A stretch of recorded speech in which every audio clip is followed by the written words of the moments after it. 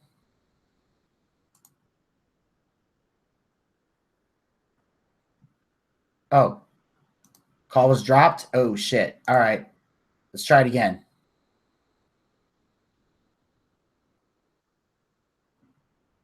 Okay. Let's see if we can try it again. Okay, we're going to try calling all this now.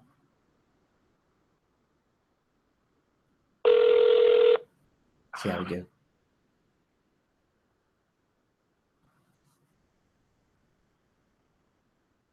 Hello?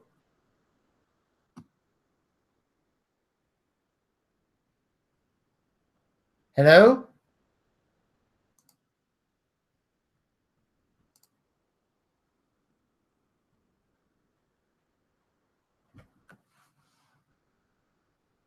Hey, dog. Hello?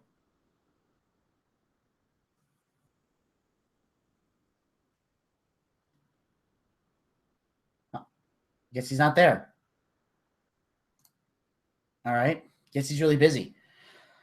All right. Well, anyway, thought I could see if I can get him on the phone. So here we go. On that note, I guess we'll just move on with the show here. And so after that segment, they show a video package of the debut of John Cena, where he beat up Kurt Angle. He didn't win the match, but came very, very close. But then The Undertaker, and then they show The Undertaker coming up to Cena and shaking his hand, saying, nice job. And Cena kind of getting, you know, that passing of that acceptance moment where like, hey, man, you're doing a hell of a job here. And that was John Cena just starting out and then eventually building himself a legacy where that was in 2002 to where 14 years later, he would be the biggest star in the company. And now quickly becoming a mainstream star and crossing over into other areas and sections and just other aspects of life. And I think that that's an amazing accomplishment for John and how far he's come. But anyway, after that, we move on to the next match of the evening, Nikki Bella versus Carmella. This match actually was pretty badass. I mean, these two women definitely took the fight to each other. Carmella keeps doing the "you can't see me" taunt because she's loving to emphasize the fact that Nikki Bella and John Cena are dating. That's been a big part of her storyline. But of course, after that, they hit each other with everything they've got. I've never seen two women like Carmella twists Nikki around, drives Nikki down by her neck into the mat on the outside, which can really be strenuous, especially to a woman who just recently injured her neck and recently came back from neck surgery. And these two just proceeded to beat the living hell out of each other until Charlotte comes walking down the ramp with a ticket in her hand. She waves at Nikki. Then eventually Nikki hits an Alabama slam on Carmella. We see another shot of Charlotte at ringside. Nikki with a corner clothesline and springboard kick to Carmella. Carmella then rolls out and Nikki tries to cut her off. Team Raw then hits the ring and starts attacking Nikki Bella. And the match ends in a no contest. And then, of course, after the match, Team Raw also goes after Carmella when she returns to the ring. Basically, Nikki decides to attack Charlotte. Team Raw comes out. They start beating down on Nikki. Carmella gets in the ring and actually backs up Nikki Bella. And then Nia Jax levels Carmella. Team SmackDown Live hits the ring with Natalya, Becky Lynch, Alexa Bliss, Naomi. Tons of brawling at ringside with the ladies. Nia Jax is launching Natalya at Becky at ringside. She tries to charge at Becky. Becky sidesteps. Nia levels the ringside barricade. Naomi then takes out members of Team Raw, jumping off the top turnbuckle. Team SmackDown Live stands tall as Team Raw looks on from ringside. So basically, it's kind of the opposite of what we saw on Monday Night Raw with the guys, where the men kicked ass and the men were standing tall at the end of it. You know, the men were, you know, the ones standing tall when it was all said and done. And in the end, they were the ones that ended up winning the entire match. So the match ends in a no contest. And this time around, the women on SmackDown are the ones standing tall, as the women from Raw are the ones now retreating, which makes kind of sense, a lot of sense, because now you're on SmackDown show. The SmackDown people should stand tall. That's how you make it fair. So I totally understand that. And then on that note, we move on to the next match of the evening, which will feature, oh, and I see we have a caller on the line. So we're going to take this call real quick, see what's on the person's mind. And hello, you're on the Boochcast.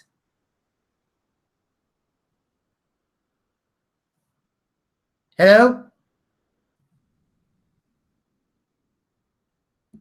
Hello?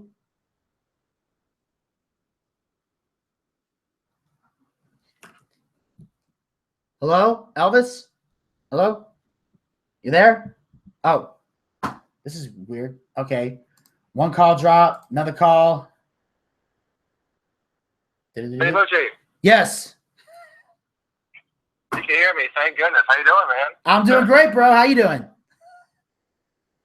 I'm doing nothing. I just had to leave work and go to the bank, and heard the Boochcast was on, so I was like, I better give these motherfuckers a call. Yes. Hey. Well, I'm glad you did, bro. Yeah, man. How's the show going?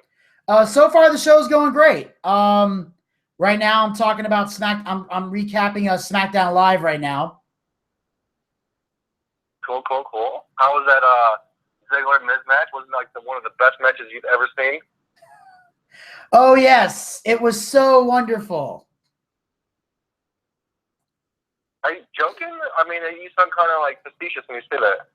Oh, dude, I am so facetious you don't even know. I'm 50 shades of facetious. I've never been more pissed off at a. Listen. I know why you're mad. I know why you're mad. But let me tell you why the Miz won that match. Can I break it down for you? Sure. Storyline wise, because storyline wise,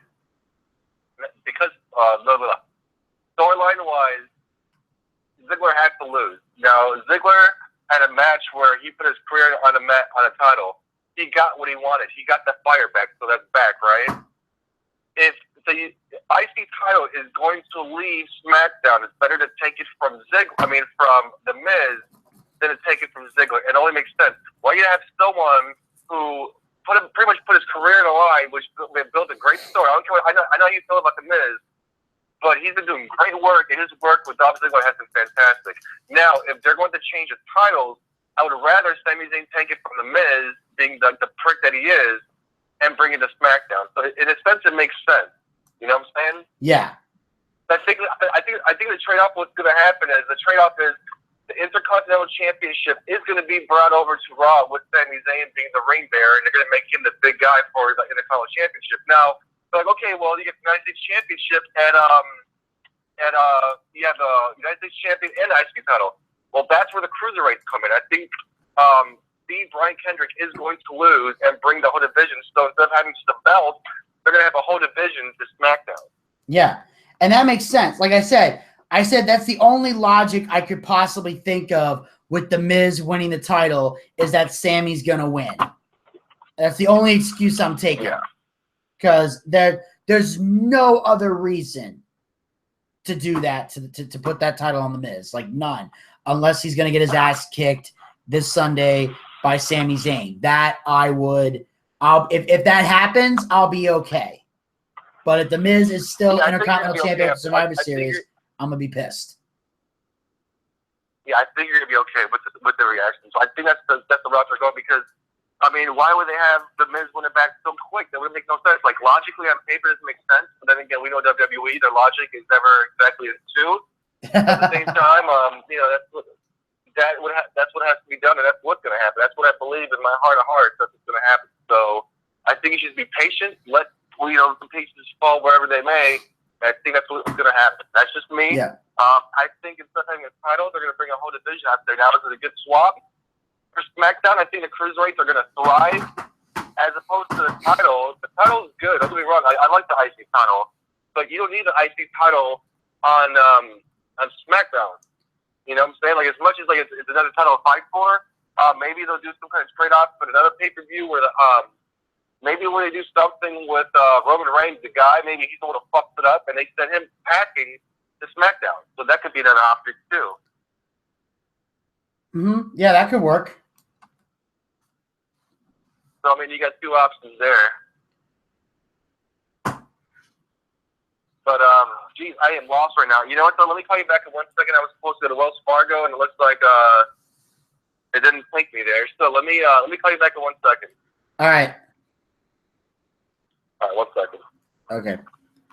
And all right.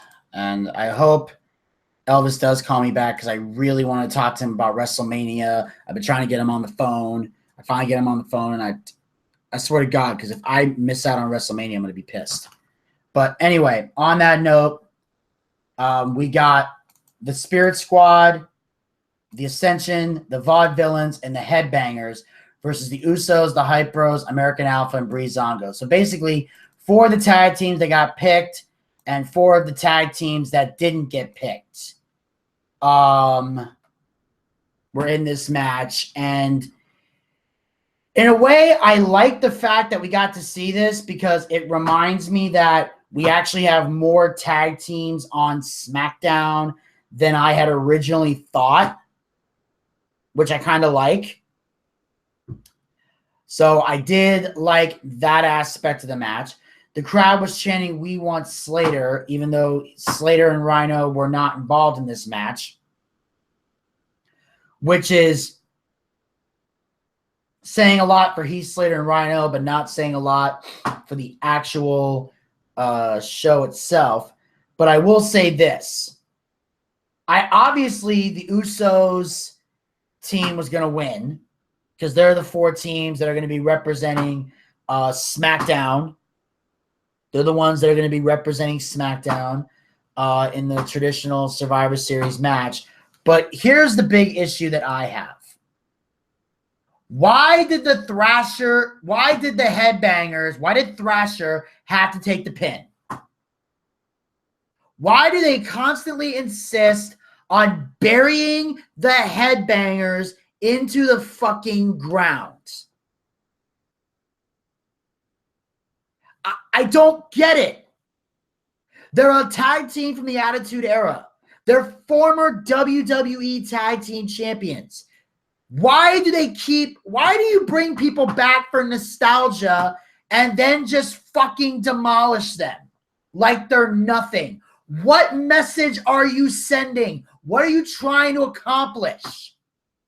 I understand the need to put people over, but when that becomes your only job, it means nothing. They are taking a legendary tag team from the Attitude Era, just like the Dudleys, and they're stomping them into the ground. Again, I don't get the booking decision. This is something you easily could have done with the Spirit Squad, the Ascension, the Vaudevillains. Hell, the Ascension haven't been an attraction for the longest time. You could have easily had American Alpha do that to them. But why do they continue to bury the Headbangers? Eventually, they're going to reach a point where they're just going to be worthless.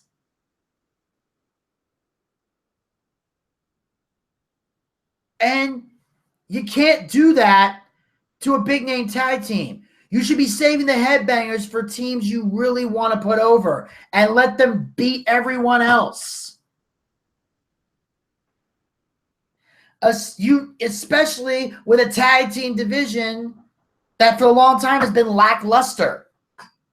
Hell, your tag team champions are Heath Slater and Rhino. They were just 2 guys thrown together.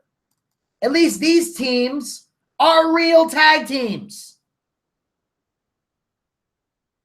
For fuck's sake. You got the Usos as heels. You practically killed their momentum, even though right now they're temporary baby faces because they're coexisting with their tag team partners. And they showed that at the end where, Heath Slater and Rhino came out to celebrate with their teammates. And they were able to get You know, and then they showed that they are united, they are standing tall, and that they will be kicking ass and taking names in the upcoming match between them and Team Raw. So now we know the SmackDown team is on the same page. However, Raw is not, because Gallows and Anderson made it very clear that they will stab their tag team partners in the back. So that tells us Gallows and Anderson may or may not cost Team Raw the match, which could affect them. So the way I see it, like I've always said, I've always believed that when Finn Balor came back, not only should he win back the Universal title, but he needs to form the Balor Club with Gallows and Anderson and call it the Balor Club. But if Gallows and Anderson turn on their tag team partners, they could probably get beaten down by Raw, exiled to SmackDown, and maybe reform the club with AJ Styles, thus putting another tag team on the SmackDown roster, assuming they want to do that. Because I'm pretty sure if any of these tag team partners in these 5-on-5 matches turn on each other and in the process cost Team Raw a victory, because there's not going to be a clean sweep with any of these teams.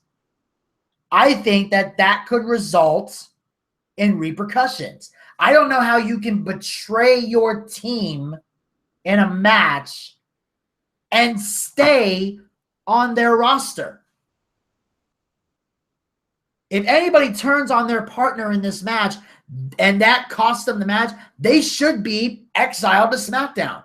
Or if you're on SmackDown, get exiled to Raw. But from the looks of these teams, the SmackDown guys all seem to be on the same page. Now, the Raw men and women seem to be on the same page based on the fights that broke out. But the tag team, they've got one weak link, and that weak link is Gallows and Anderson. And on that note, ladies and gentlemen, we will now move on to the next segment, which is the final segment, which is the cutting edge. Edge comes out to the ring, and Edge is excited to be bringing back the cutting edge, and his guests for the show are the 5 members of Team SmackDown Live. But before we get to the cutting edge clip, I see Elvis is back. We'll bring him back. Hey, bro. What's up, buddy? How you doing?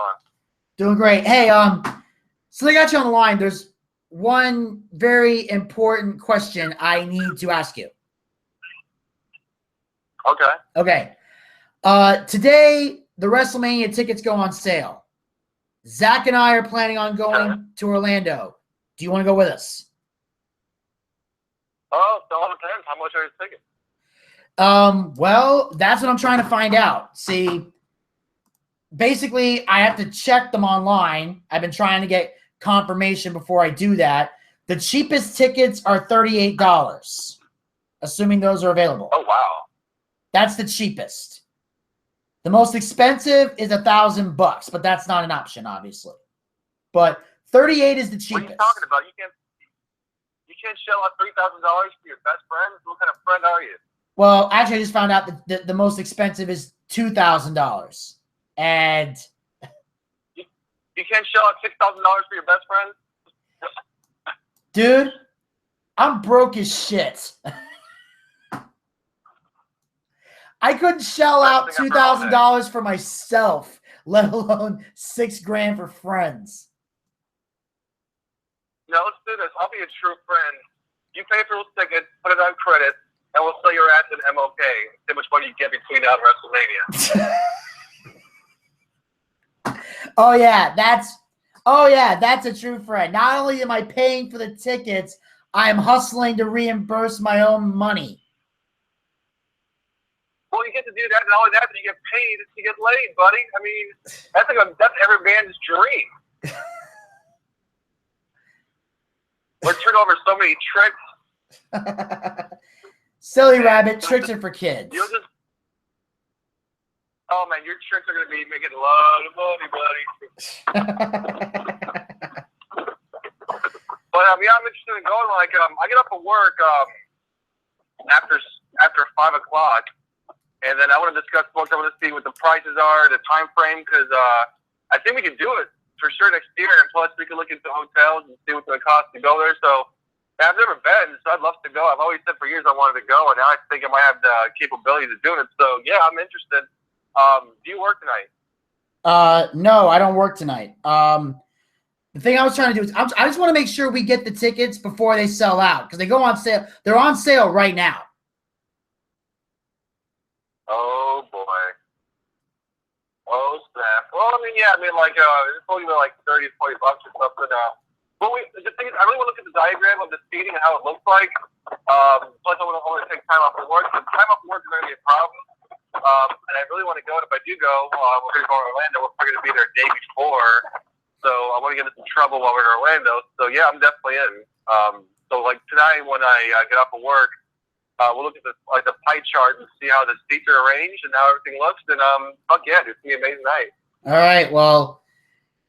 All right. So, hopefully there'll still be I just hope there'll still be tickets when you get off work. I'm just paranoid like that. I think we'll be fine. If not, then I'll find some scalpers. And of course, after 50 odds, I'll get the tickets. But hey, that's the price we get for going to WrestleMania. I mean, if you play a card draw, you might even get access, like NXT access or something. Who knows? Yeah, we'll figure something out. So, all right. So when you get when you get done work, just swing by here. All right, so I'll give you a call when I get out, and then we'll figure everything out. All right. All right. Sounds good. All right, people back in Booch land. This is Elvis reporting out. Sorry I've been around, but I've been doing a stupid thing called work, and it's horrible. Anyways, love you guys all. Vinny, Bucci, have a great show, man. I'll call you later on, all right? All right, man. Sounds good. All right, kid. All right. All right. See, I don't like to wait for WrestleMania tickets, but everybody's like, we need to. I don't know. Maybe I should have planned this a little bit better. But anyway, I'll ignore that. The tickets are on sale. Hopefully by the time Elvis gets off work, they'll be okay. But right now, what I'm going to do in the meantime, in between time, is I'm going to play the clip. This is The Cutting Edge with Edge addressing Team Smackdown Live. Man, does that feel good? And I am excited to be here, not just because it's The Cutting Edge, but because it's The Cutting Edge on the 900th episode of Smackdown Live. And anybody who knows me knows that I bleed blue. I helped make this show, so I have a vested interest in the 5-on-5 traditional Survivor Series elimination match this weekend between 5 SmackDown superstars and 5 Raw superstars. You see, fantasy warfare just got real. So without further ado, I say we bring out Team SmackDown right now.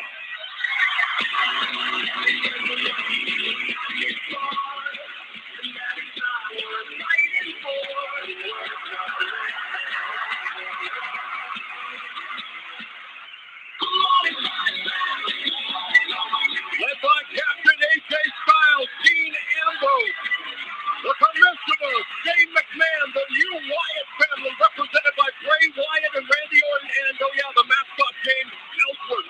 Smackdown Live, men's team at Survivor Series.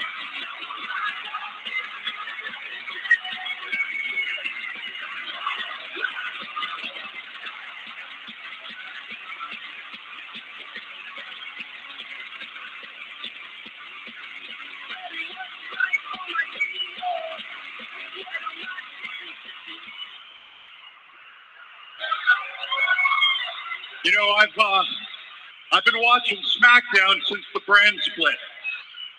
And true to form, SmackDown, it's the land of opportunity. The show's like a beacon of light, and there's one man that personifies that more than anybody else. So I'd like to shake that man's hand because I'm proud of him.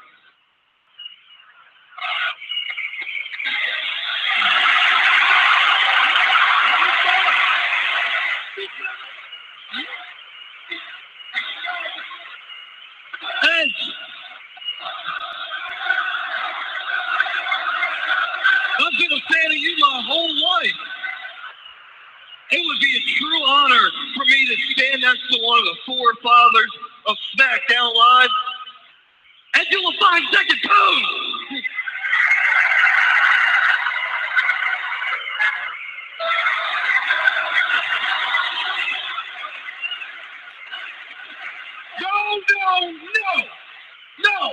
No.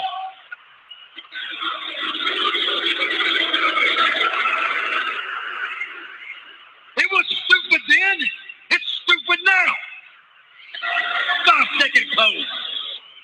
Hey, I'm the face that runs this place, so you listen to me, Edge.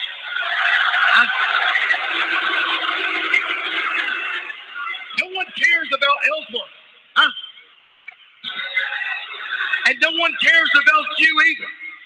So why don't you do your job and ask a question to someone that actually matters on this team?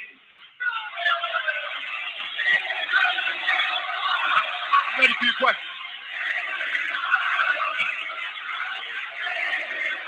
Okay.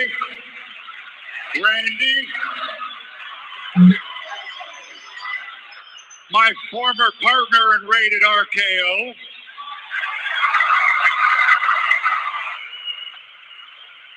And now, member of the Wyatt family? Randy, dude, are you there? Now, what's going on with you? Oh, wait. Do you need Bray to pull the string in the middle of your back for you to talk?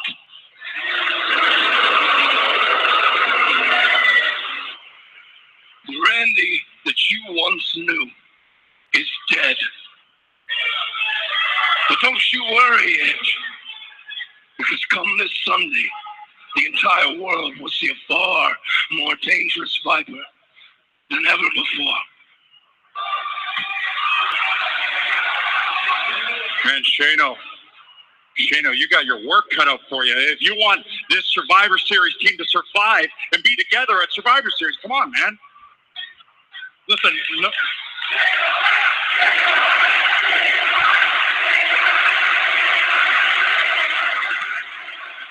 Thank you for that. Listen, nobody has to get along on this team. Nobody has to like each other. But for one night, one very important night, this Sunday at Survivor Series, we all have to be on the same page. AJ, you are the WWE World Champion. And you may be the face that runs this place.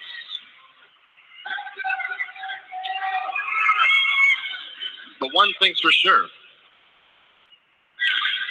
This right here is our team.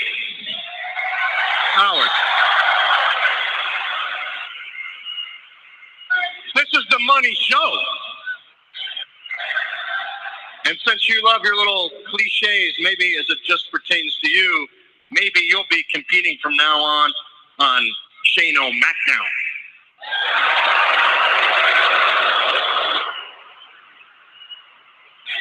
Shano Smackdown. That sounds stupid. But here's the thing. We are going to stick together. Because of me. Because I decided to be the bigger man and coexist with this hothead right here, Dean Ambrose, who can't control his temper.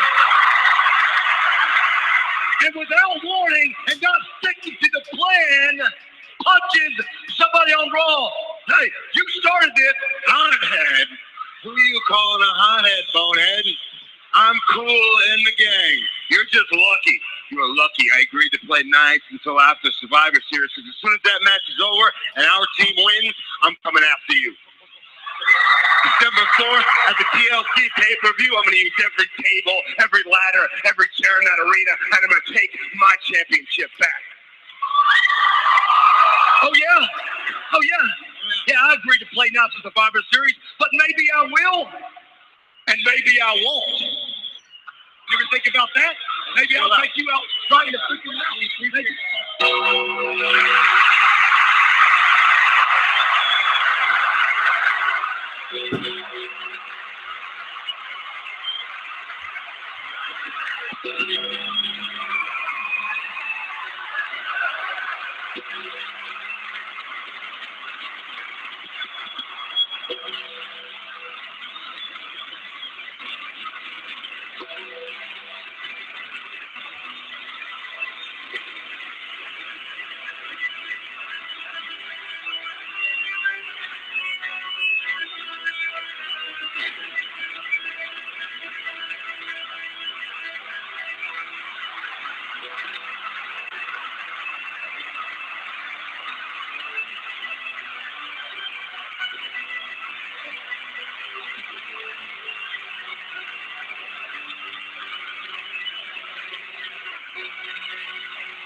There could be no better man to be commissioner of Smackdown than the man who has no fear.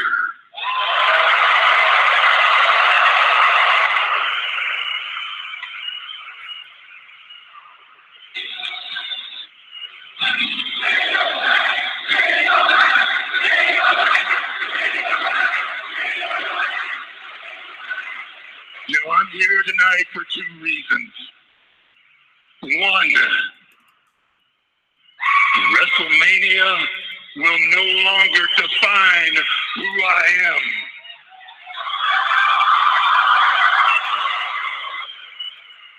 I'm back, taking souls and digging holes.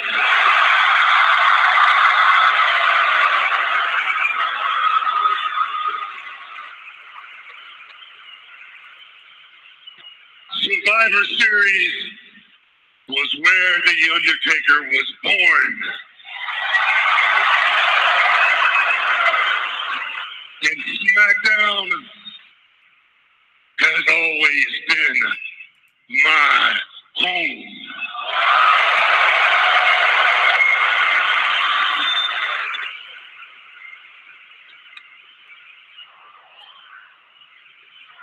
Now, that brings me to the second reason I'm out here.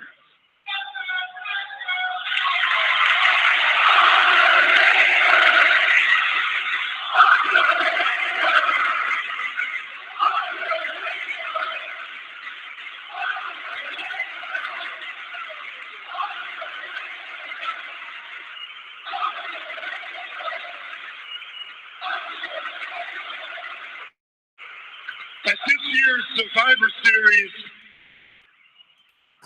there's no reason to fear failure.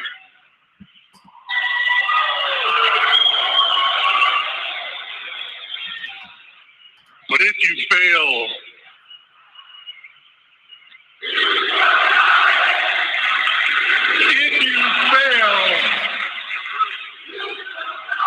you will have reason to fear the dead man.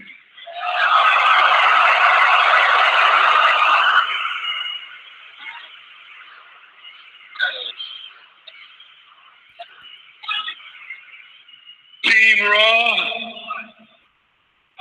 better rest in peace.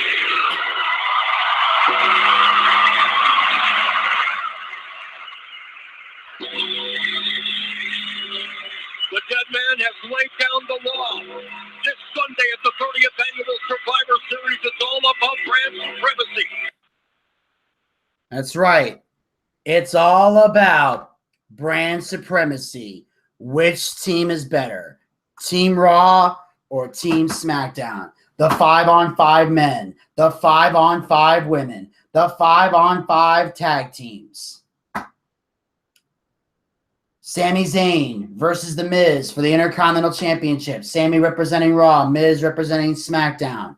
Brian Kendrick defending the Cruiserweight title against Kalisto. Brian Kendrick representing Raw, Kalisto representing SmackDown.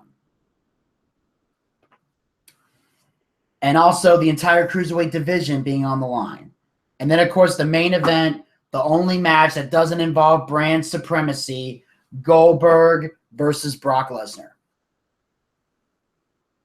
That's the Survivor Series card. And it's going to be one hell of a show. And I like the fact The Undertaker said that WrestleMania will no longer define who he is. He says, I'm back taking souls and digging holes. Which tells me that The Undertaker is going to... I guess The Undertaker's not going to fight at just WrestleMania anymore. I think we're going to see more of The Undertaker. The question is, after Survivor Series, will The Undertaker is The Undertaker coming back full-time? Is he going to be part-time but wrestle more pay-per-views than just WrestleMania? And what is The Undertaker's next step? Is he going to go for the WWE World title? We know for a fact The Undertaker will be on SmackDown, which is good. Since Brock Lesnar's already on Raw, you might as well put The Undertaker on SmackDown, give them one icon, and don't make all the iconic moments like Goldberg and Lesnar only happen on Monday Night Raw. Because that's just goddamn ridiculous, in my opinion. So it's going to be great to see these matches, and I think that I think The Undertaker's future is definitely up in the air, but we know that he's going to be back more, and I think I think The Undertaker can have really great matches with a lot of these competitors. In fact, there's 4 guys in that ring that The Undertaker has already made WrestleMania history with. Of course, Edge, the host of The Cutting Edge, Randy Orton, Bray Wyatt, and Shane McMahon. So who knows? Maybe the other two members of Team Raw might get a shot at the dead man at some point. Maybe a WrestleMania with him and AJ Styles would be great. Him and Dean Ambrose, I think, would be a hell of a match. I'd like to see those two have a WrestleMania match with him. Although I heard that John Cena might be the guy the Undertaker faces. Maybe Cena returns and decides to take on the dead man at WrestleMania. We'll find out. That's been the big rumor for a while. But I like the fact that the Undertaker is back. I don't know the extent of what his return will be. If it will be part-time, if it will be full-time, if it will be other things. But we now know that WrestleMania will no longer be the Undertaker's playground. And I like that. The only thing I think should have happened, though, is I would have preferred that if the Undertaker had lost the last two matches that he had after losing the streak to Brock Lesnar. You know, having him lose to Bray Wyatt at WrestleMania 31, having him lose to Shane McMahon this past WrestleMania. Then Undertaker can say WrestleMania will no longer define me, and now he can start winning again, doing the whole taking souls and digging holes. And who knows? Maybe he'll have a feud with Bray Wyatt, and we might actually see Bray Wyatt come out the other side of the goddamn feud, especially with the new Wyatt family, which has Luke Harper and Randy Orton, and hopefully Eric Rowan, if he's still on the roster. I don't know where the fuck he's been. We haven't seen Eric Rowan for a while, so there should be 4 members of the Wyatt family. But, of course, we won't know anything until after this Sunday at Survivor Series when we discover who will be the winners of the brand supremacy. And it's going to be intriguing to see who comes out on top. I think it's going to be best 2 out of 3, in my opinion. Because I don't see Raw winning all 3 matches. I don't see SmackDown winning all 3 matches. I think Raw's going to win 1, SmackDown's going to win 1, and then it'll be up in the air. Like, I think the Raw men, I think Team Raw is going to win the men's match. I think that SmackDown's going to win the female, and the tag teams is up in the air. But I think the SmackDown tag team has the best shot of winning because the Raw tag team does have one weak link in Gallows and Anderson. And what makes them a weak link is the fact that they're willing to stab their partners in the back. That makes you a weak link automatically because you're willing to sacrifice your tag team partners to get ahead for yourself. That's not going to help you in this match. In fact, I think turning on your partners in these matches will do more harm than good to your future. All right, and that, ladies and gentlemen, wraps up the recap of SmackDown Live. So on that note, we're going to move on to NXT. Since we got NXT TakeOver Toronto, we're going to have to recap this. And we're going to kick off with the first official match of the evening, Liv Morgan versus Peyton Royce. This match was, as Gator would say, body break. I will give credit. These women did have a decent match. The crowd was not into it at all. And unless Royce locked in a modified tarantula, that was the only highlight of the match. And then another time was Liv Morgan hitting an STO on Royce. But other than that, there was no oomph to this match. These women have nothing special going for them. So they were pretty much putting the audience to sleep. This was a boring match. I'm not going to pretend that it wasn't. I'm sorry. These NXT women are not able to live up to the hype that was left by the women that were there before them. And, of course, Morgan locks in a guillotine choke, a rolling guillotine choke. Billie Kay hits the ring, breaks the submission, causes disqualification.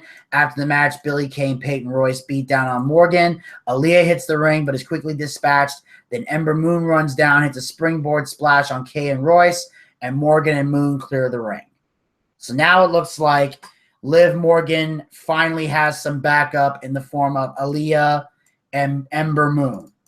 And I think with Ember Moon on their team, she's now a designated badass, which means that they pretty much now are about to run this division with Ember Moon in your corner, especially since Ember Moon has been wreaking havoc and been kicking ass and taking names ever since her debut in NXT TakeOver, I think Brooklyn it was. Brooklyn too. So she definitely is a great ally to have in your corner. And I think that's the only thing that made the match interesting is that now that Liv Morgan has some backup, this rivalry could start to get a little bit better. But they've got a lot of work to do because the fans are not the least bit impressed with the division the way it is now.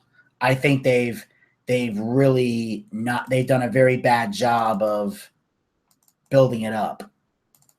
They revolved it around a bunch of key players and then called up all the marquee players. I know I say that all the time, but that's the only explanation I can give. They're not getting any better. And they're not showing any indication that they're going to get any better.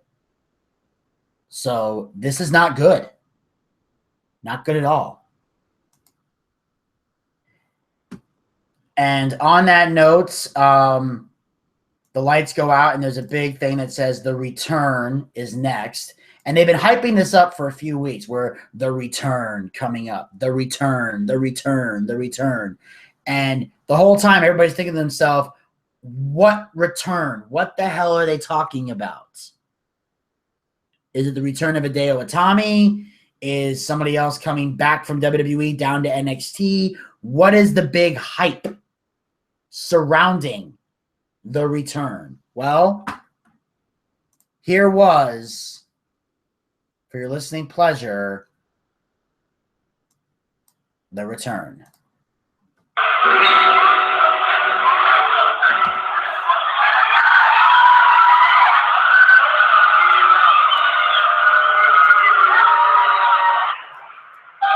It's Elias Sampson.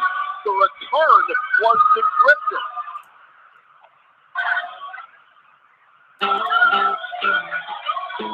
Hey, hey, hey.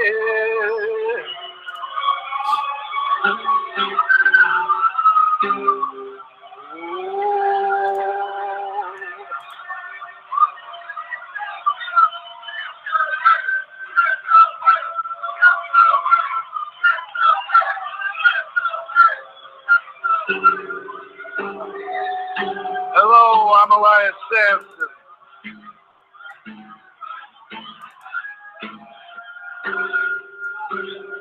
Welcome to the return.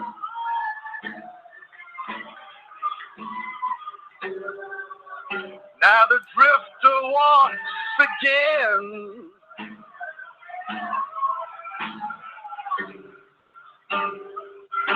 What it needs is what I am.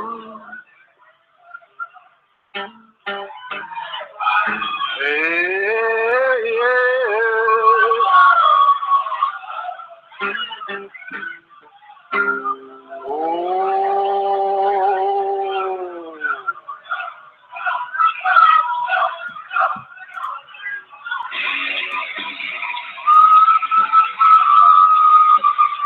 On February 3rd, 1959, Tom Phillips, they say that was the day the music died. Well, tonight, Elias Sampson dug it up and desecrated its corpse.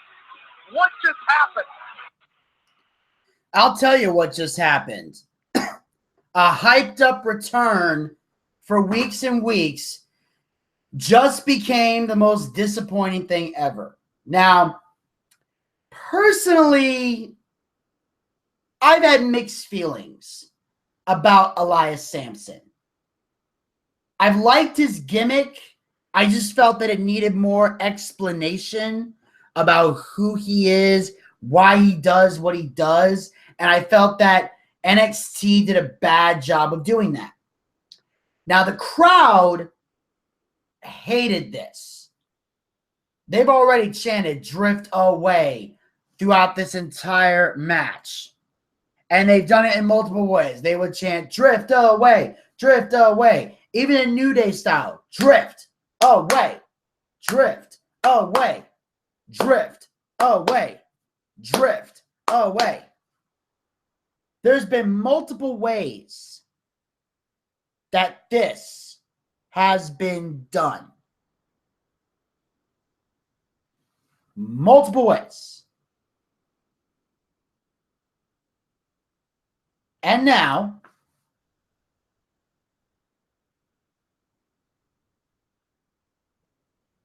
we're seeing this match, and it's Elias Samson versus this guy, Nathan Cruz. Nobody really knows or cares who he is. Even though there is a Let's Go Jobber chant breaks out, but that's only because they hate Elias Samson so goddamn much. And the match itself was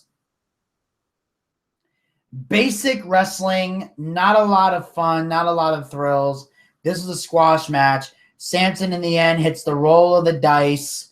1, 2, 3, the winner of the match, Elias Samson.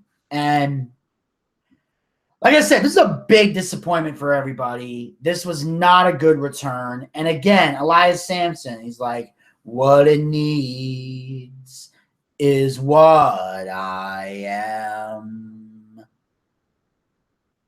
I see. Well, there's one incy-wincy little tiny little detail.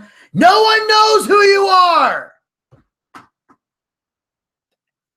What are you? What is Elias Samson? Okay, he's a drifter. I freaking get it. He brings a guitar to the ring. He plays it. What is the point? Every single gimmick should have a point.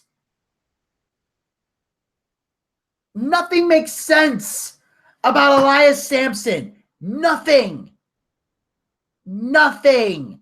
What is the point of the gimmick? What message is he trying to send? Jesus Christ. I mean, Bray Wyatt cuts cryptic promos, but at least we get what he wants. He's the eater of worlds. He talks about how the world is evil and he wants to solve the problems and clean it up, and he looks at the world a lot differently. It makes him demonic and insane, and then he wreaks havoc. There's a level of sense that comes from every single promo that he cuts. But Elias Samson makes no goddamn sense. What? There's nothing. The man has no logic. The man has no direction. And I don't know if it's his fault or if it's Triple H's fault or if it's William Regal's fault or whoever's in charge of writing this show or doing character development. Someone is not giving Elias Samson the proper direction. And if you were going to book him for this return, then in the weeks leading up to it, somebody should have told him, we need to give this character direction. Nothing, but nothing. You got nothing from this. It's goddamn ridiculous that he's been off the show for so long. You hype up a return, you make it him, and you've changed nothing. Apparently, he was out of action with a shattered ankle. Well, did anybody think during the time that his ankle was recovering, we could have gave his character a little more depth? Is that too much to ask? Seriously, is that too much to ask? Is that a diva-like demand? To want some direction from a freaking character? I don't get it. I don't get it. Someone explain it to me because I don't get it. All right. On that note, we're going to cut to the backstage area now where we see Aaliyah, Liv Morgan, and Ember Moon. And they are now being one cohesive unit, And here's what they have to say about forming an alliance. Liv, Aaliyah, Ember, what brought the three of you together? What brought us together? The ignorance that Billy and Peyton have, thinking they can run this place? Nuh-uh, not on my watch. Inspiration works in mysterious ways. And I couldn't sit back and let this fire die. My path became theirs when Billy and Peyton stepped in the way. Peyton Rice, chicks think she's Poison Ivy. She comes down to the ring, inspired by the worst Batman movie of all time, Whack. Then we got Billy Kay, who looks more like an olive oil to me. I think she needs to hit up her boy Popeye and have him swing over some spinach. I think they need to muscle up. This is a numbers game, and it looks like we're up. So I challenge those two to find a three, and then come find us.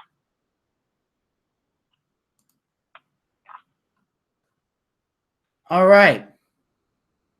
So basically, they're saying that they're united front against the terror of Billy Kay and Peyton Royce, which no one takes it seriously as a terror. And now there's faction warfare in the NXT women's division. And of course, the person online saying, okay, I can't even finish typing that. Well, if you can't finish typing that, then you shouldn't be writing for WrestleZone. Just saying. Lavelle Porter, you shouldn't be writing for WrestleZone. Again, don't insert your opinion. Have an opinion section, but give the facts of what happened. And that's what happened. So they want to form a united front against the terror of Billy Kay and Peyton Royce, which I agree isn't much of a terror. So they want to say find a third. Well, here's the problem with that. The only way this faction warfare could even work is if the third member was, it'd have to be Asuka. Even though they've called out Asuka, saying they run the division, Asuka would have to turn heel. I don't know if she's a heel or a face or whatever the hell she is. She's somewhere in the middle. But she would have to turn heel. And she would have to join up with Billy Kay and Peyton Royce. Because Ember Moon they already have Ember Moon as the designated badass. So you need another badass. And Asuka is the only badass. Unless you send Nia Jax back to NXT, you're not going to see, there's nobody else that's a badass. I haven't seen any other women on the roster that are even going to come close to this. Because I don't know who the hell else they're going to pick. They can't pick Mandy Rose. No one will take that seriously. No one will take that seriously. And if they do lose, I guarantee you Ember Moon won't be taking the pinfall or the submission. It'll probably be Liv or Aaliyah. So I don't know what faction warfare they think they're going to accomplish, but this can either end up working out really, really great for these women, or this can end up working out really, really bad for these women. But so far, this NXT show has been disappointing, and most of it is just promo packages for the matches that are taking place at NXT TakeOver Toronto. That's really all that we're seeing out of these women is the NXT TakeOver match that's being scheduled to take place. And the only thing I could possibly, of course, trying to find the list of matches that are going to take place, and they've decided not to I'm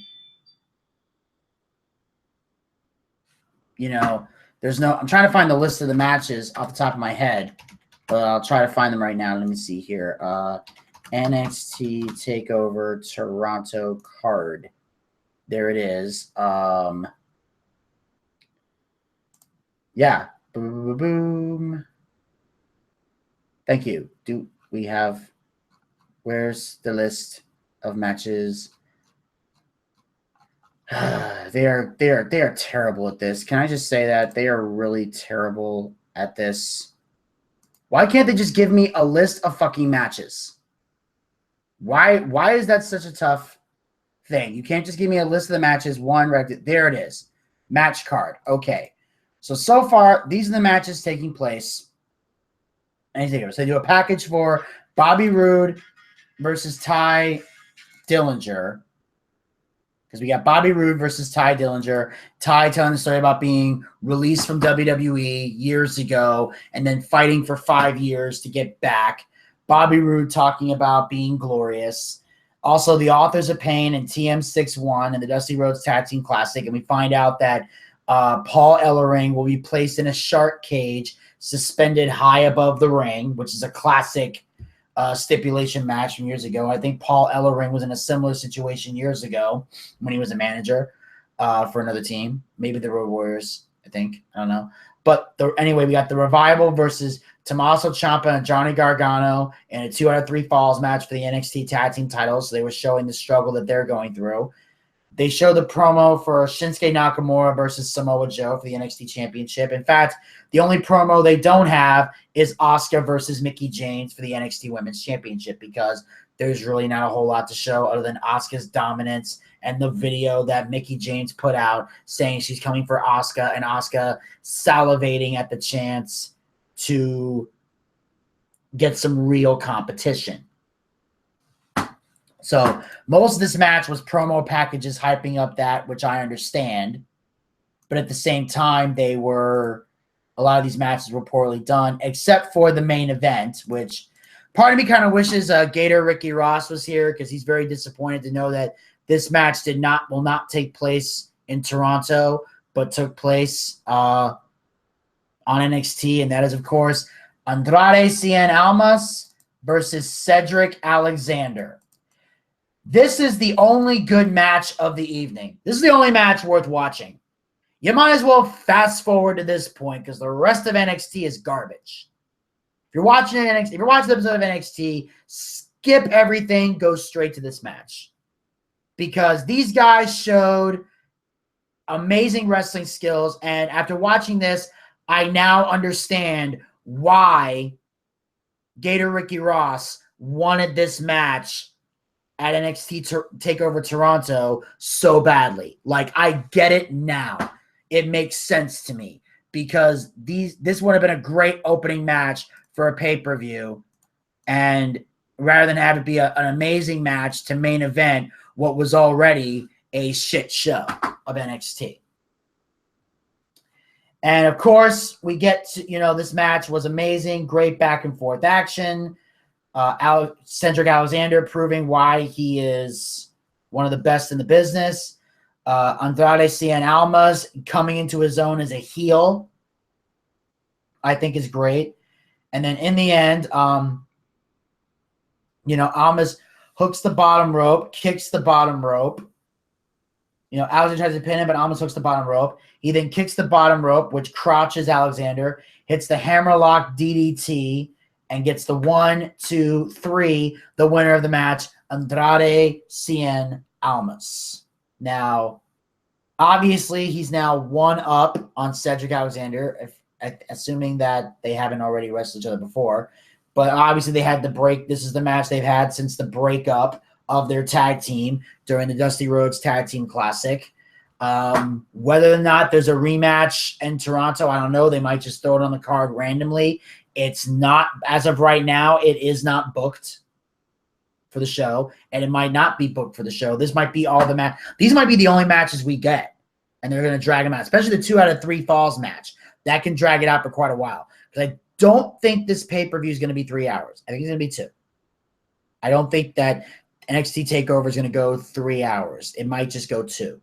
Because traditionally a show is about an hour. So they're probably going to show there's going to be a lot of elaborate entrances. I think that the 2 out of 3 falls match is going to drag out a lot of the time. And I think that the fact that we're also going to have to take into account the fact that Paul Ellering is going to have to get placed into the cage. He might get placed in there against his will. They're going to have to suspend it high above the ring. They're going to drag that out to build suspense for Authors of Pain versus TM61 to see who will truly win the Dusty Rhodes Tag Team Classic. And then, of course, you got all these other great matches. I think Asuka and Mickie James are going to go the distance. I think Nakamura and Samoa Joe, they're going to go the distance. This is going to be a match that these are matches where people are going to truly kill each other. So, in a way, you know, they don't really necessarily need Andrade and Cedric on the card, but it would definitely be something that could have built up NXT tremendously. So, anyway, we'll see if the rematch happens that night. If it doesn't, I'm sure the rematch will happen at a later date. So we'll see what happens in the world of NXT. But all I know is this show sucked, but I'm still excited for NXT TakeOver Toronto tomorrow night. And I will be watching it, and I will definitely be recapping it Monday on the Boochcast along with Survivor Series. All right, and that, ladies and gentlemen, will conclude the NXT recap. And now, with the time that we got left, we're going to recap TNA Impact Wrestling, and then that's it for the show today. I'm going to save Lucha Underground for Monday because that'll be an easy one to recap because the only match that took place was Aztec Warfare. So I'll just do TNA right now, and then we'll wrap up the show. So the show opens up in the Impact Zone in Orlando, Florida, ironically, where WrestleMania is taking place. And then, of course, the Impact Zone, they show the clip of the DCC doing their attacks and then revealing themselves as James Storm, Bram, and this new guy, Eddie Kingston, who is now he's apparently people know him around the indie circuit, but he's not really well known in televised professional wrestling shows. So he's pretty much the unknown guy as opposed to Bram and James Storm, who've been around NXT, I mean, not NXT, but TNA for a long time. So the show opens up with Eddie Edwards heading to the ring, talking about his successful title defense against Eli Drake, but also the attack from the DCC, and here's what the champ has to say about all of that. Now, winning this World Heavyweight Championship, I knew that this was going to put a giant target on my back, and you know what? I'm quite all right with that because you don't step into this ring without knowing you're going to get hurt. You don't step into this ring without knowing that you're going to get your ass kicked, and I am okay with that. The thing is, I think I'm a stand-up guy. I think I'm a pretty nice guy, so I do it to your face. I look at you in the eye, and I tell you what I'm going to do. I did it to Bobby Lashley, and I did it to Eli Drake. But now you have James Storm and his boys coming out and attacking me. It's apparent that you guys, you don't care so much about titles, you don't care about rules, but you do care about creating chaos and anarchy. And that's fine, because I am all about fighting. I'm all about chaos. If you want to fight, that's fine. So I am not leaving this ring. I am not leaving this ring until I fight. So somebody get out here. 3, 2, 1.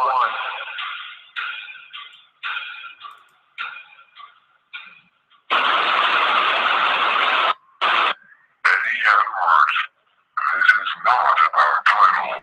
We bring order through chaos. We have taken our stand. We have revealed our identity. Nothing can stop us. This is our manifesto.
And now James Storm for the World Championship. And he's trying to fight free.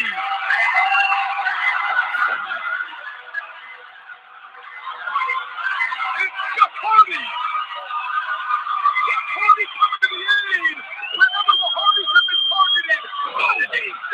Hardy just came in like Alpha 5 to be able to put the fight to Kingston.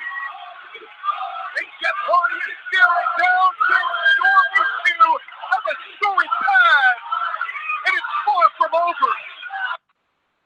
Oh, it's definitely far from over. And let me just say, I like this. This was actually a great promo from Eddie Edwards. No more of that, I'm a real champion and I'm a fighting champion and all that passionate crap. Look, I get it's a stereotypical babyface promo, but after a while, you don't need it. It really doesn't do anything to benefit you or the show.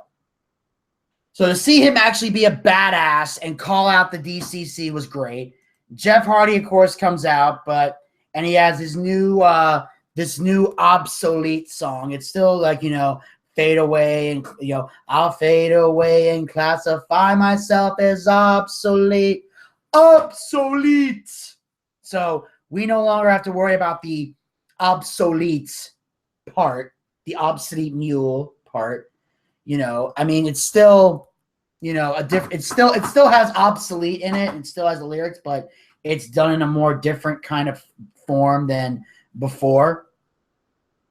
And it doesn't have the piano because right now Jeff is taking on the DCC by himself while Matt is still trying to regain his memory. And Rebecca's not there to play the piano because she's at home trying to help Matt regain his memory. Even though technically he did regain it, he is regaining it for next week when he goes to WrestleCade. But we'll talk more about that on Tuesday. But ultimately, the big issue we got here is one question that still needs to be answered, of course, is the fact that we got now we got a rivalry with Eddie Edwards and Jeff Hardy teaming up. They, of course, are now they go talk to Aiden O'Shea to go demand a match and with the DCC. So they go talk to Billy Corgan. Of course, the cameraman's not allowed to follow, and Aiden makes sure they don't get in. So they have a little bit of a chat with the boss, Billy Corgan.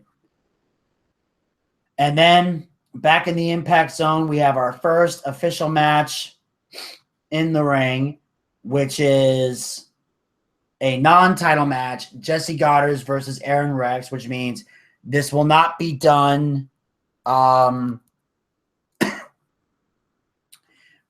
which means it's a non-title match. It won't be done under the Impact Grand rules, so there won't be 3-minute rounds and all that shit. We're just gonna see excuse me, we're just gonna see the traditional normal style wrestling match, and I will say it was a hell of a match. These two are definitely working a lot better when they're not under those time restrictions. I mean, don't get me wrong, I like that aspect of the Impact Grand Championship. I like the fact they're doing something different and they're trying to somewhat blend MMA into everything, but at the same time, it's great to see these guys actually drag out a match, go the distance, and be able to do more in the ring without having to worry about time restraints and shit like that. So we see an amazing back and forth match between these guys. Aaron Rex doing all the heel-like moves, really starting to come into his own as a full-blown heel, getting boos and all. And obviously, Aaron Rex is so talented, he could get the boos, even though it is still kind of weird to see him as a heel, even though he entered the company not too long ago as a babyface. So it's still intriguing to see. But either way, we get a great match, and in the end, Jesse locks in the Adonis lock, which is the Boston Crab, and Aaron Rex taps out to the shock of everybody. And the winner of the match, Jesse Goddard's. And Rex looks so devastated. He's almost crying as Goddard celebrates. And obviously, this is Jesse Goddard's way of getting revenge and redemption for all the crap that Aaron Rex has been putting him through. But the big question now is this rivalry finally over, or does this mean that Jesse Goddard will fight for the Impact Grand Championship again? All I'm going to say is this. If Jesse Goddard does, in fact, wrestle for the for the Impact Grand Championship again, if we see that match for the 1 millionth fucking time, then Jesse Goddard damn well better win the Impact Grand Championship. If you're not going to put the belt on Jesse Goddard, then put this rivalry to bed now. No more. We've seen enough of Jesse Goddard and Aaron Rex fighting each other. Let's move on. We need to move on, and we need to do something different. Let's move on. Let's do something. Let's find better opponents for these guys. Let's give Aaron Rex some new blood, new challengers to make the Impact Grand Championship more grand.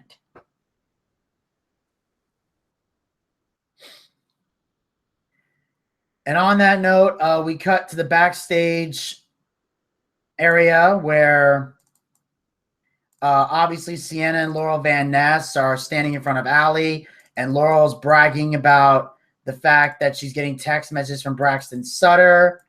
And you know, of course, Allie is curious about Braxton texting her. Laura replies, Braxton does more than just text her.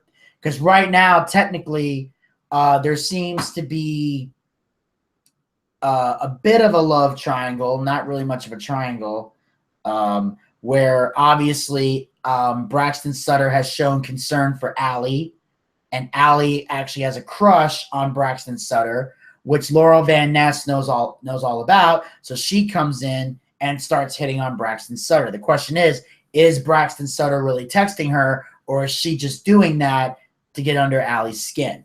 Because there are some women out there that will do that. If they know you have a crush on a guy and they want to fuck with you, they'll start dating the guy or have sex with the guy. Because here's the thing, and this is a message that women need to know out there. If you secretly have a crush on a guy and you don't tell him, and a girl you don't like goes and fucks that guy, you can't get mad at the guy. Because I'm going to let you on a little secret. If a guy 9 times out of 10, if a guy knows that a girl is interested in him, if we know, 9 times out of 10, we're going to come to you. We'll ask you out. In fact, if you ladies will let a guy know that you're interested in him, you could make the dating world so much easier for yourself. Because trust me, guys, especially in this day and age, we're usually always afraid to make the first move. Because the whole aspect of dating, marriage, sex, it all revolves around you saying yes. That's why I believe in 2016, women should take the lead on relationships now. And what I mean by that is not necessarily like being the boss, which you can be depending on the relationship, but I'm saying women should be the ones asking out the guys. Women should be the ones saying, I want to date you. I want to hook up with you. Y'all should be the ones making the first move. I'm going to tell you right now, if women ask the guys, it would be so much easier. Because guys will say yes to going out with almost any girl. If a guy says no, which is rare, it will mean one of two things. He's either taken or, and I hate to be rude like this, but it's honest, you're fugly. That's the only two ways a guy will reject a girl. And I didn't say ugly, I said fugly. Like you are just like nothing about you is attractive physically. Like you are just a mess. Not even a hot mess, just a mess. Those are the only two ways a guy is gonna say no to you. It's simple. If he's single and you are somewhat at least decently attractive, you can get a guy. You really can. We are so simple, it's ridiculous. So even if Braxton is messing around with Laurel Van Ness, it's because she doesn't know that. Because she doesn't know that Allie's interested in him, and also you have to take into account the fact that he doesn't know that Laurel Van Ness is doing it to fuck with Allie. Because if he knew both those things, he'd dump Laurel Van Ness in a second and go with Allie. And I'm sure at some point that's going to happen. But anyway, the whole point of this is Maria spreading a bunch of bullshit, saying how Brandy Rhodes is all alone and that Sienna and Laurel are the most dominant women around here and nobody's going to help Brandy Rhodes. Because and basically looks at Allie and tells her she's not going to do anything and says she would never go against Maria. So Sienna says that nobody is dumb enough to go against them. And they all stare at Allie, who just wants to shrink into nothingness. And basically, Allie's once again being nervous and timid. And I'm hoping eventually they put an end to this, because I don't know how much longer they can drag this shit out before eventually someone's going to want to see Allie just smack the shit out of Maria. We need to see that happen eventually. I think that at some point, Allie does need to have that stand up for herself moment. But if it doesn't happen, then it's a waste of time. Especially since this is the only thing Maria has left, since she's no longer the leader of the Knockouts division. But luckily, I got rid of the clip, so we don't have to hear this bitch speak. Then, of course, Gail Kim was all set to make an announcement, but was interrupted by Rosemary, who assaulted Gail and Jade. She asked to speak to the crowd. Gail said this has been hard for her, but she's always said that. And she asked to speak to the crowd. And as a result of that, we have a major announcement from Gail Kim. And here it is. You know what, JB? This has been so hard for me, but I've always said if I can't give 110% to the Knockouts, if I can't give 110% to those fans, I need to do the right thing, and I need to step aside. And this 110% thing, this is coming out of an injury reportedly suffered during the match with Maria. Is that true? That is true. I did get injured. I thought that I could fight through it, but after what Rosemary did to me, the doctor wouldn't clear me. Tough situation, obviously, but always done with class and dignity. Gail, sorry to hear that. Yes, so apparently she was injured during the no-holds-barred match with Maria. And then after the attack from Rosemary, the doctors have not medically cleared her to compete. So Gail Kim has now officially vacated the Knockouts Championship, which obviously is not a good thing. Nobody wants to see this happen. It's even sadder due to the fact that, you know, Gail Kim's not going to have the opportunity to put anyone over. But here's my big question. Is Gail Kim, as a result of this injury, is it going to take her out? Is this the opportunity they can use to write her out of TNA? That's what I want to see. Is this going to be the thing that writes her out of TNA Impact Wrestling? I'm hoping that it is. Like I said, I have no ill will towards Gail Kim, but I'm ready to see her leave and move on to another company. There's nothing left for Gail Kim to do. I think Jade should be given the torch, and Jade should be the next star of Impact. I think that Gail needs to leave, and since Gail gave the seal of approval to Jade, Jade should be the new star. Jade should be the one you build the Knockouts division around. Jade needs to be that next star. Because there's nothing left for Gail Kim to do. She's already been a multiple-time Knockouts champion. She got her revenge on Maria. She is inducted into the TNA Hall of Fame. What else could Gail Kim possibly do?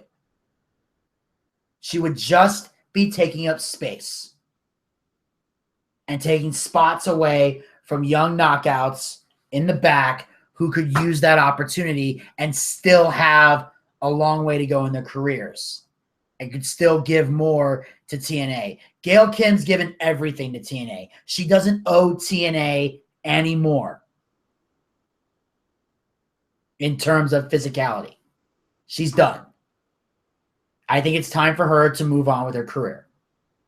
And like I said, I think she could go back to NXT and go back to WWE, maybe work in NXT, help build the women's division there, maybe come back on the main roster. There's just so much she could do. Like, send her to NXT. Help her build a legacy down there. You know, you already got Mickie James coming back tomorrow night. There's plenty of ways this can be done. They just got to take the time to do so. And that's how I feel. And on that note, we'll move on. So now Eddie Edwards and Brother Nero come out of Billy Corgan's office. We find out that the main event will be the DCC facing Eddie Edwards and Brother Nero in a 2-on-3 handicap match. Anything goes. Don't know if that's a great decision, but I guess since there's 3 of them out there, you might as well make the match happen. Then, of course, we move on to the next match of the evening, which is supposed to be Sienna and Laurel Van Ness versus Brandy Rhodes. Now, of course, Allie decides, you know, Maria says she knows someone might want to be their partner, but she's going to send Allie to the back. So Allie looks upset. She just walks up the ramp. And Brandy gets somebody says she likes Allie, but that wasn't her partner. And she decides that her tag team partner is going to be 5-time Knockouts champion Madison Rayne. Which made perfect sense to me because Madison Rayne's been a guest commentator for a few women's matches. She's been disgusted with Maria. She's been disgusted with how she became Knockouts champion. She was disgusted with the way Allie was treated. She's been just pissed off at everything. So Madison Rayne was the perfect tag team partner for Brandy Rhodes. And I will say the match itself was very well done. As you can see, my brother coming in, grabbing his hamper and stuff. Thank you. And basically, the tag team match itself was amazing. They did a hell of a job. Both women. This was a great women's tag team match. It definitely was a great display of amazing athleticism and just amazing skill in the ring. This was a great women's match. It got a chance to showcase everything. Brandy, in a way, showed that she does know how to wrestle, that wherever she trained, they were teaching her well. I don't know if she trained at the Performance Center ever and was planning an in-ring match at some point, or if she got training outside of that, or maybe if Cody just showed her a couple moves. But Brandy has shown that she is definitely someone who wants to be a legit wrestler. She's not just a diva, and she's not just a valet for Cody. She can kick ass in the ring. Unlike Maria, who spends half her time running around the ring, which gets very, very annoying. So if you're not going to wrestle, don't come out to the ring at all. And then, of course, in the end, Brandy hits her finisher, which is called the shot of Brandy, which is great. And then the cover 1, 2, 3, the winners of the match, Brandy Rhodes and Madison Rayne. So we now know that Brandy Rhodes and Madison Rayne are on the same page. They're definitely going to be taking the fight to Maria and Laurel Van Ness and Sienna and showing that they are now taking back control of the women's division. Rhodes and Rayne celebrating up the ring. Maria's helping Laurel back up the ramp. Laurel yells, "This isn't over." So obviously we're going to see more of this competition, and I think it can only get better and more entertaining from this point on. I think we're going to see a lot more excitement out of the Knockouts division. And then, of course, up next, of course, we find out the World Heavyweight Title number 1 contenders match involving Lashley, EC3, Trevor Lee, and Mike Bennett, because they're the last 4. They're the 4 guys that are left to find out who the next number 1 contender will be to face Eddie Edwards. And on that note, we cut to another segment, which involves Broken Matt. As we know, again, he doesn't remember who he is. So what we do is we cut to Cameron, North Carolina, at the Hardy compound, where Matt Hardy is sitting in front of his laptop, ironically deleting some emails, I think maybe some spam or something. And here's what goes down with Broken Matt. Here's the update on his condition. Delete. Delete. Delete. Delete. Delete. Matt, 90 seconds. What are you doing? Call me crazy, but I've had a bit of a sweet tooth recently. And besides, Rebecca, I felt obligated because there was so much candy left over from the trick-or-treaters. Well, maybe if you didn't give all the trick-or-treaters our green beans, you'd have less candy. Why would anyone in their right mind give trick-or-treaters green beans? That sounds absolutely absurd. There's no way that happened. That must be an exaggeration. Okay, anyway, you're deleting emails, you're eating 60 candy. seconds. Your brother's out there fighting by himself. Well, I certainly hope he doesn't get injured. But you have to think about how he acted last time I saw him. He was acting like a savage, like a barbarian, like a Neanderthal. I don't want him to get hurt, but maybe it will teach him a life lesson. Violence doesn't work, communication does. And also, he missed the ice cream social that was this evening. I mean, I've been making these concerts for days, slaving.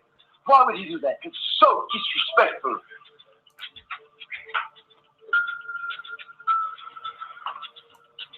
Delete. Delete. A Young Bucks newsletter? I don't even like rock music. Unsubscribe. You again. Matt, who are you talking to? No one. 10 seconds. You've got amnesia or something. Caught some video that I think will bring back your memory.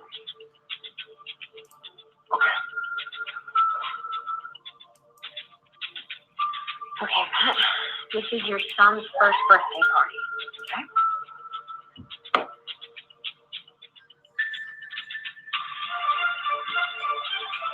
How much did it cost? It had to be outrageous. How did you get my head in there? Oh, I'm mowing the yard. Right through his beautiful designs. Why would I do that? That is horrendous. Oh, repugnant, terrible. Oh my goodness, why would I do such an evil, awful thing?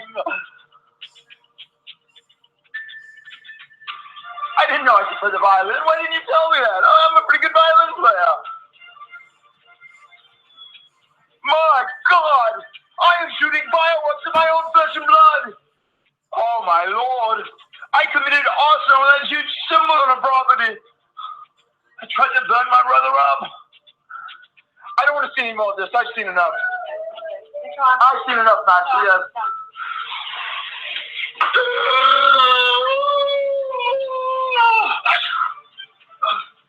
I think I'm coming down with a cold. It must be the change of seasons.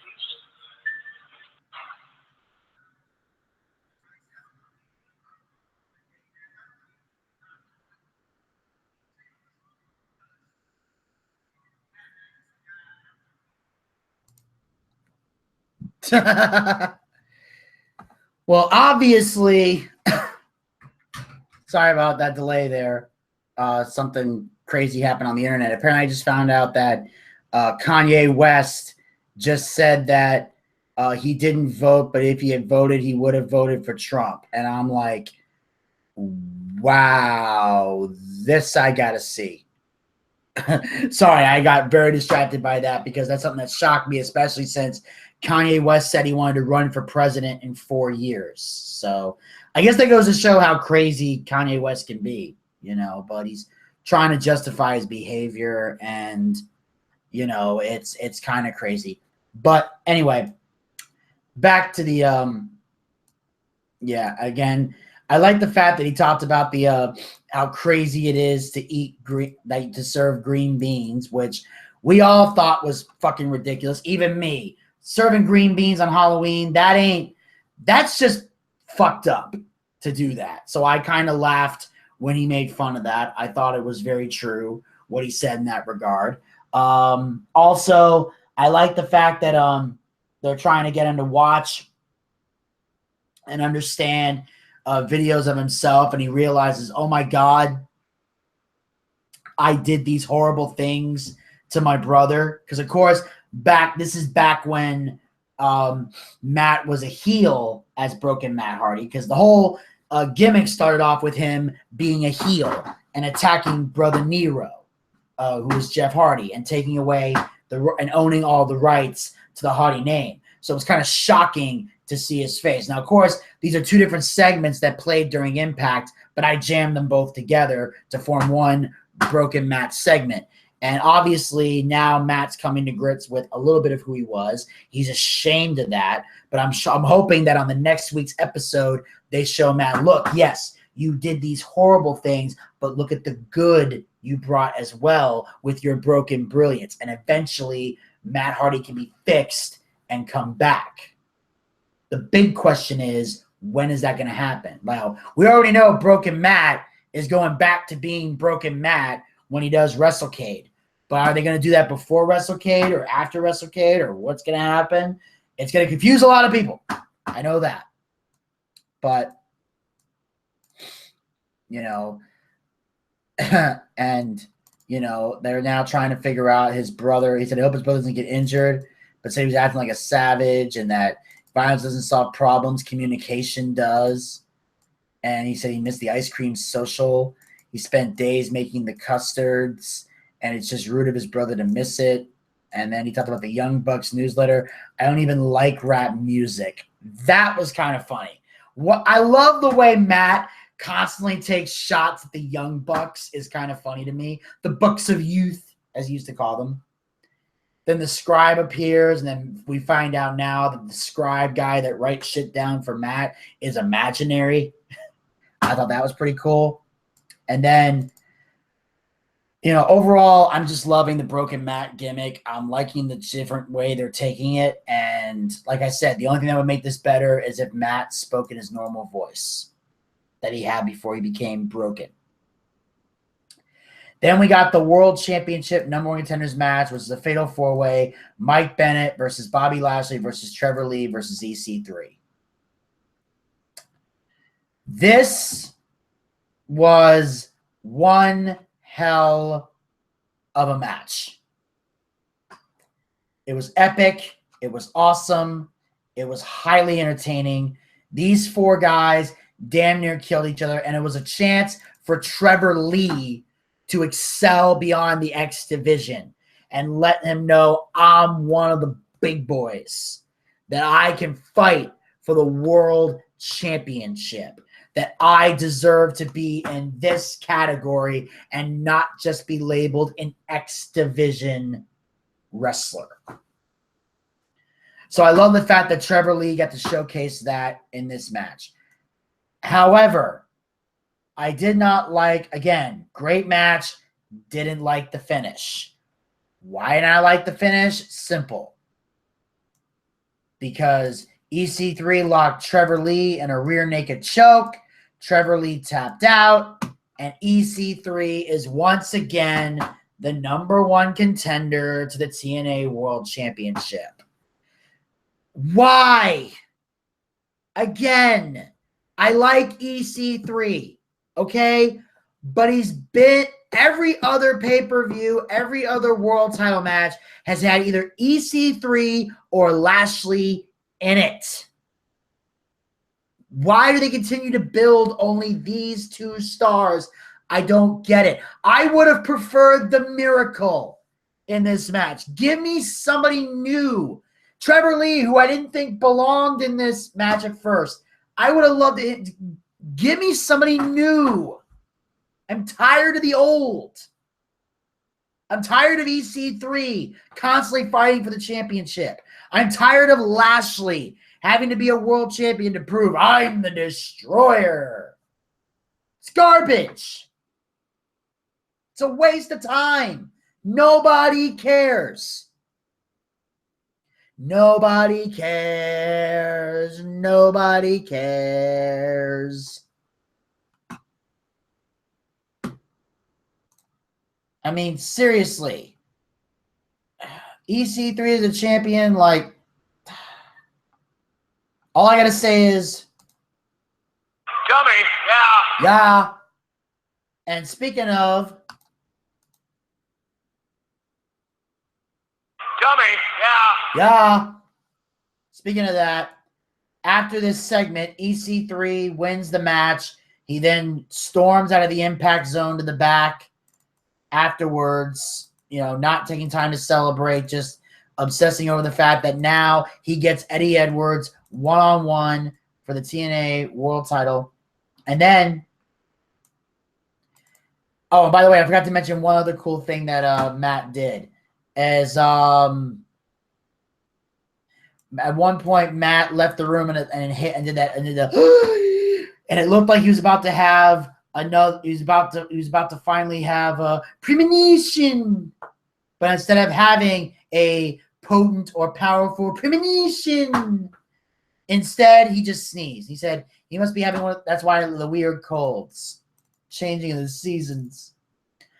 So just when we thought that was the moment where we might have seen Broken Matt again, he's just sick. So then, of course, after that, we cut to the next segment, which is Fact of Life, everybody, with the host with the most, Eli Drake. And apparently Eli Drake is pissed off over the fact that EC3 is once again #1 contender. Join the club, dummy. And here's what Eli Drake has to say about EC3 being the #1 contender. All right, welcome back to Fact of Life. I've had a little bit of time to calm down over the break. A little bit annoyed initially that EC3 happens to come out with yet another title opportunity. But I tell you what, in this disappointment, I've learned to create my own opportunities, and that's exactly what I'm going to do. So I know you're not ready for this. EC3, just finish your match. I really do not care. I'm going to need you to come out here right now. Please be my guest here on Fact of Life. Yeah. Come on out. Where are you? Come on, man.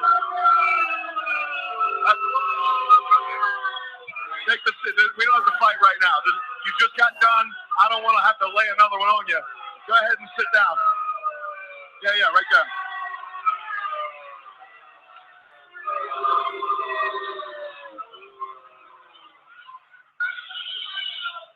By all means, Eli.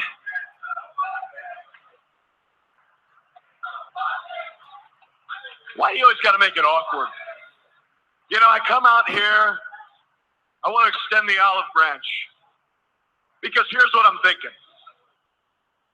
The last few times you've gone out there and you've wrestled for that heavyweight title and you choked.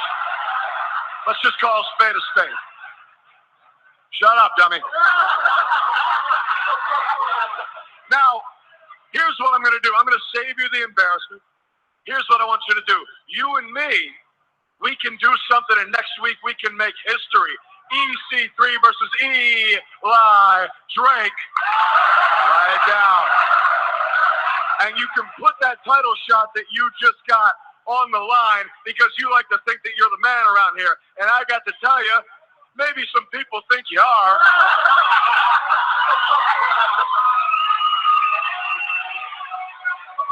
But I'll tell you why they think that, because each and every one of them, dummy, yeah. But what I'm telling you is, man, we got a chance to do something special, and you can prove once and for all that you are the man if you beat me. And if you don't, then I'll take that title shot, and I will do it the way it was supposed to be done and walk out the heavyweight champion. You're proposing the exact same proposal I gave you a couple weeks ago when I said, put your title shot on the line, face me, prove you earned it, prove you deserve it. And I believe the quote verbatim from you was, that sounds like a terrible idea. Probably a dummy in there, and you declined. So, let's call a spade a spade. The answer is, nope. No, hold on. Now you've held a lot of titles here. You've done it all. I figured maybe you'd want to prove something again. It seems like you've been on a bit of a decline. Let's give you a shot to get back on the incline. But here's what I'm going to offer you. I can see you're a businessman. I'm a businessman myself. Here's what I'm offering you. You put your title shot on the line, and I'm going to give you the same thing that you offered me. I will not. If you beat me, I will not challenge for the World Heavyweight title for 1 year. An entire 365 days, I will not even so much as look at the World Heavyweight title if you beat me. That is quite a proposition, Eli Drake. If I defeat you, you do not challenge for the title for 1 whole calendar year. Interesting concept, seeing as I gave it to you as well. But here's the thing, Eli. Here's the difference between us. I want you in the title scene. I want you chasing the World Heavyweight Championship. I want you to want to be the guy in this company because I'm only better when I'm being chased. I want everybody in the back to step up and challenge for that heavyweight title because I want this to be the most competitive roster, the best roster in all of wrestling, and hell, we're damn close.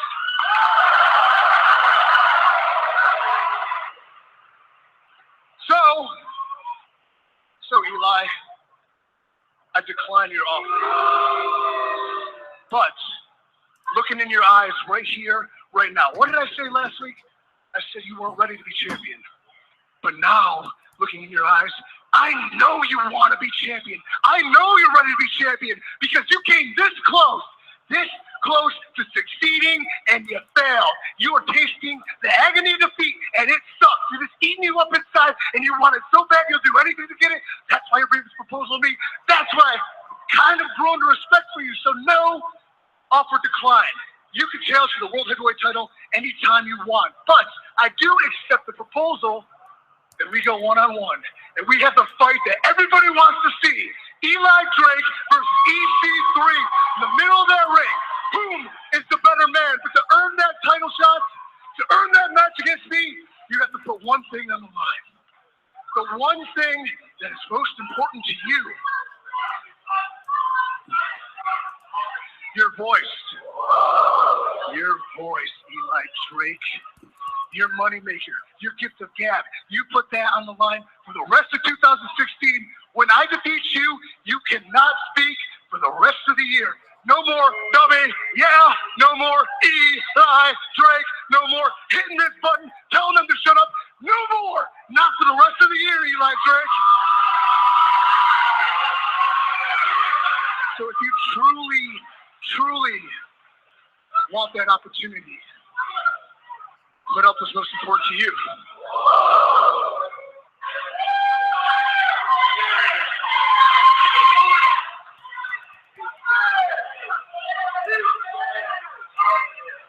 So you beat me, I can't talk.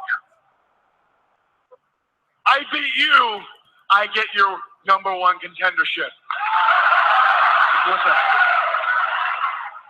Eli Drake is going to come out on, shut up, is going to come out on top. So I say, yeah, you got a deal.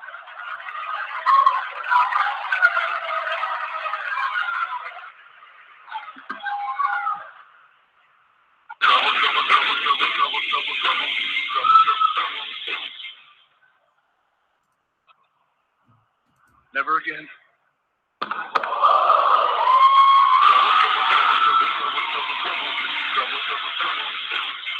A matchup between Eli Drake and EC3. High stakes for both competitors.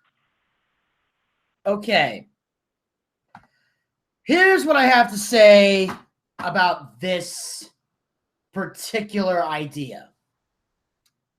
So basically, for one calendar year, he would not challenge for the World Championship, and it was similar. First of all, it's not the least bit similar, because the proposition EC3 made was that he would never challenge for the world title ever again, like forever.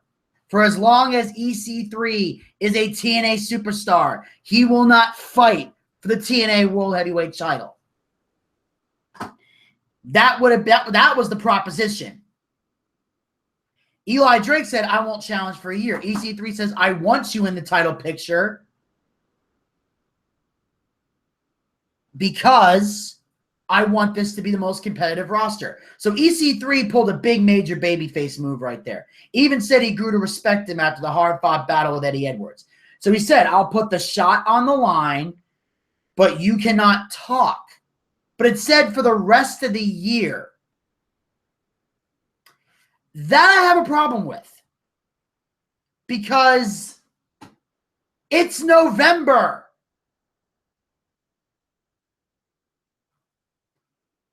November. It is November 18th. The rest of the year is literally right around the corner.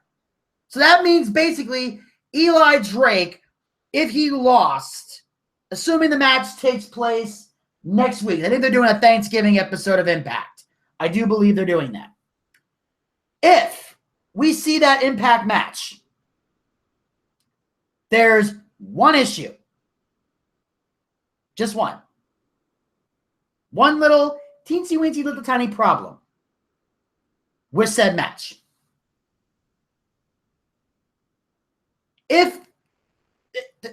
If Eli Drake loses and can't talk, he only wouldn't be talking for a month and 2 weeks, for like a week, a month. Then January 2017 rolls around and he can talk again. Unless you're saying he can't talk till next November. That would be a bigger proposition. You can't talk for the rest of the year. The year's almost up. You're basically saying Eli Drake can't talk for 1 month. So I don't know if they really want to do that. You can't talk for a month, or they're not going to make him not talk for a year. But forcing somebody not to talk for a month is going to be tough. But it's doable. That's only a couple shows of Impact a week. He can't cut a promo. He just has to wrestle. He can't speak. Like, that's the dumbest proposition ever. That means okay, so that leads me to believe that Eli Drake is probably going to win next week. Oh, here's the thing. I hope he does. I hope he does. I hope he gets another shot at Eddie Edwards, and I hope he beats Eddie Edwards and becomes the TNA World Heavyweight Champion. I'll tell you this much. I sure as hell don't want to see EC3 as champion again. I definitely do not want to see that. Let's see. On that note, we move on to the next match here. Of course, we talk about Jade is walking around looking for Rosemary. She eventually finds Rosemary, and they talk about, Jade being Gail's chosen one, and that the two of them will be competing for the vacant Knockouts title. And basically, she's suggesting that they fight in 6 sides of steel, in a steel cage. So basically, I don't know if it's going to be next week or the week after, but at some point, Jade and Rosemary are going to fight for the Knockouts title inside 6 sides of steel. And here's the thing. I would be fine with either woman winning this match. I think Rosemary has done such an incredible job on the microphone, and I know for a fact she can wrestle because she's wrestled in the indies. She's done a little bit of wrestling here and there. Like she had the epic match with the match with Reby. She's also had to wrestle a few times. So I know Rosemary can wrestle. We'll find out just how good of a wrestler she really is, when this match takes place. But if Jade wins, I'd be fine too, especially with Jade being who I think should be the new face of the Knockouts division. Since Gail Kim had that role, Jade now needs to take it over as Gail Kim moves on out. So I'm fine with this. I think this will be a great steel cage match, and I think it'll be a great way to remind people that the knockout women still got it, especially with WWE having the amazing Hell in a Cell match, or at least they call it amazing, between Charlotte and Sasha Banks. I think this is a great way to remind people, hey, we've always been the land of opportunity for female wrestlers. And that's something that needs to be reminded in that regard. But on that note, we move on to the next match of the evening, one-on-one, Basil Baraka versus Mahabali Shera. And this match was decent. It did okay. You know what I'm saying? It did perfectly okay. There wasn't a lot of special stuff, just back and forth. Basically a bunch of no selling and a bunch of brawling. It was decent but not special and didn't do very well. In the end, Shera applies a camel clutch. Basil taps out. Mahabali wins the match. After that, Baron Dax gets in the ring. They attack Mahabali Shera.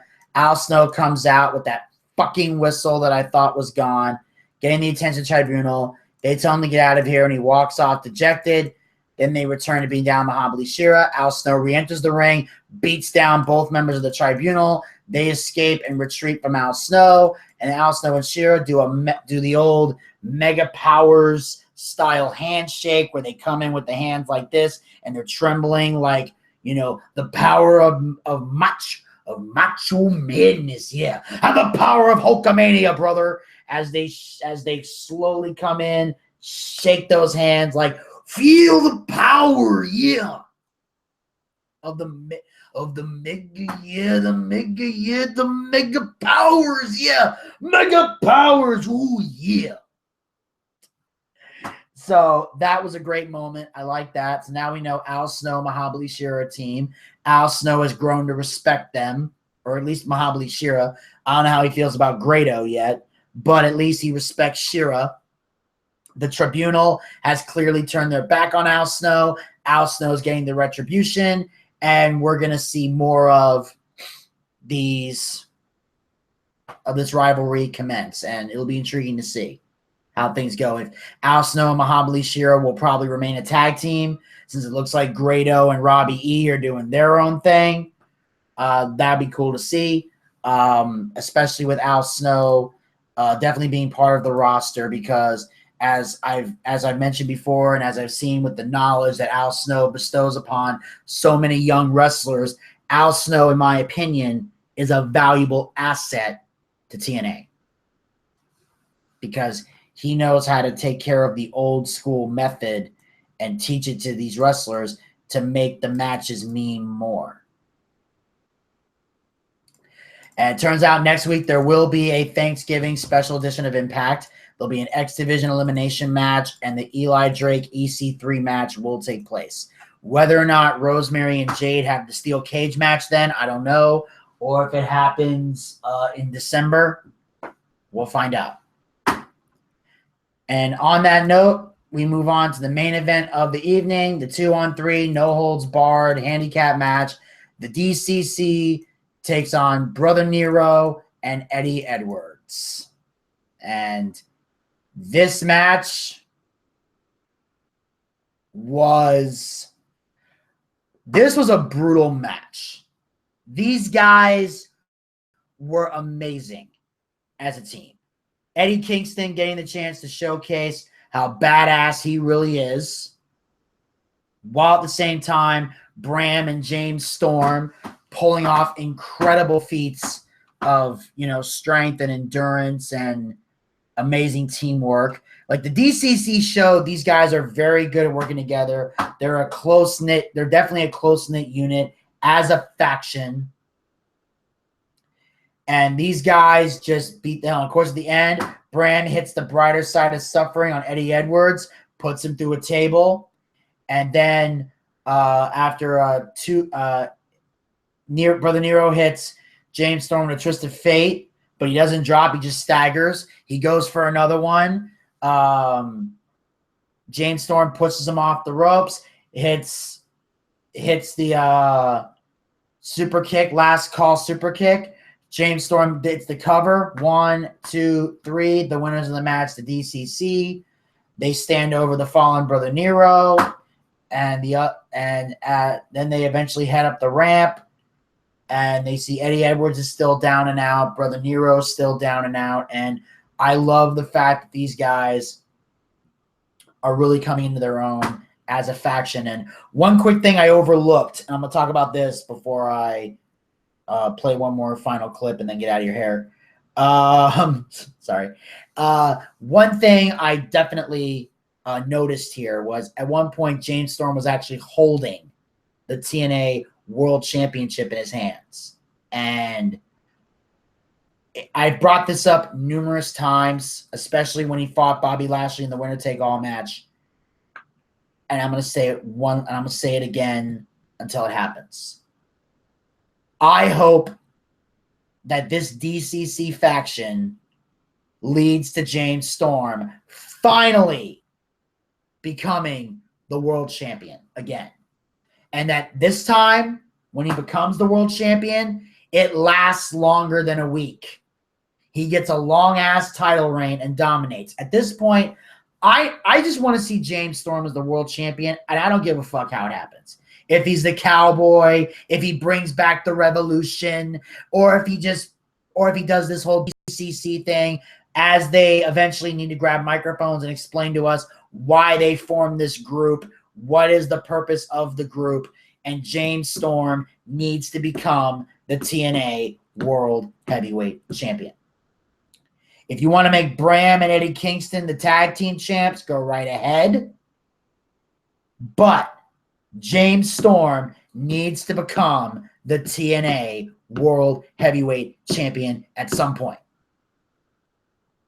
In fact, I would find it fitting if Eli Drake won against EC3 next week, beat Eddie Edwards, became the world champion, was world champion for a while, and then eventually runs into the DCC. James Storm comes in, takes the belt off of Eli Drake, the guy that he was somewhat feuding with before all this craziness took place. And then you make Eli Drake go up against the DCC, along with a few other people. And then eventually, of course, Broken Matt's going to, if Broken Matt comes back, they tag team champions. And I'll say this, if anyone's going to take the belts off of them, I'd make it Bram and Eddie Kingston, the DCC. I would make that the team to beat the Broken Hardys. Because eventually the Hardys are going to have to lose those tag belts. I don't want them to lose it anytime soon because I feel like they're doing a lot of good for TNA. But if there was a team to beat them, I would want it to be the DCC, since they beat them at their own game. And they're the only ones to cause any significant damage to the Hardys. So I think the DCC would probably be the team to do it. I would love to see Eddie Kingston and Bram win the tag team titles. And then James Storm is the world champion. The DCC dominates. And then that way you got the X Division doing whatever they do. You got the Grand Championship, whatever. They don't really need that. Just get the world title and the tag team titles and have them chase after it. I think those would make compelling stories going forward with TNA. All right, folks. And that, ladies and gentlemen, will conclude the recap of last night's TNA Impact Wrestling. Now, that is going to wrap up this show, this episode of the Boochcast for today. I want to thank everybody so much for tuning in live. I want to thank everybody listening in the archives. I want to thank Elvis for calling in. I hope he meets up with me today because I really want to get those tickets for WrestleMania. I do not want them to sell out, and if they do, I'm going to be very pissed. And I'll be back on Monday at 12 p.m. Eastern, 9 a.m. West Coast time with a brand new episode of the Boochcast. I'll be recapping Lucha Underground. It was Aztec Warfare 3. That was the whole show. So I'll be talking about Aztec Warfare, as well as I will be recapping NXT TakeOver Toronto, which takes place tomorrow night on the WWE Network. And of course, I'll be recapping WWE Survivor Series, which takes place this Sunday on the WWE Network. Fantasy becomes reality. Fantasy warfare gets real. The battles for brand supremacy. Team Raw, Team SmackDown. 5-on-5 men. Kevin Owens, Chris Jericho, Roman Reigns, Braun Strowman, Seth Rollins representing Team Raw. AJ Styles, Dean Ambrose, Bray Wyatt, Randy Orton, Shane McMahon representing Team SmackDown Live. For the women's side, we've got Charlotte, Bayley, Nia Jax, Alicia Fox, and Sasha Banks representing Team Raw, and Becky Lynch, Nikki Bella, Carmella, Alexa Bliss, and Naomi representing Team SmackDown Live. And then we got the 5-on-5 tag teams, The New Day, Enzo and Cass, Gallows and Anderson, Cesaro and Sheamus, and the Shining Stars representing Team Raw. On Team SmackDown, we got Beauty and the Man Beast. We've got the Hype Bros, the Usos, American Alpha, and Breezango representing Team SmackDown Live. And of course, Sami Zayn will represent Raw as he challenged SmackDown's The Miz for the Intercontinental Championship. And of course, we've got the Brian Kendrick representing the Cruiserweight division on Monday Night Raw as he challenges Kalisto for as he takes on Kalisto, not only by defending the Cruiserweight title, but also putting the entire Cruiserweight division on the line. So if Kalisto wins, he gets the title and all the Cruiserweights go to SmackDown. So, and of course, the main event, the only non-Raw versus SmackDown match, a rematch 12 years in the making, Goldberg versus Brock Lesnar. It is going to be one hell of a pay-per-view. And what I'm going to do right now, I'm going to close out the show with a special treat. This is the Survivor Series Summit from Monday Night Raw. So take a listen. This will end the show, and I will see you, and I will talk to you guys on Monday right here on Blog Talk Radio and on YouTube. So this Sunday at Survivor Series, fantasy warfare just got real. But tonight, we have unfinished business. Here comes the money!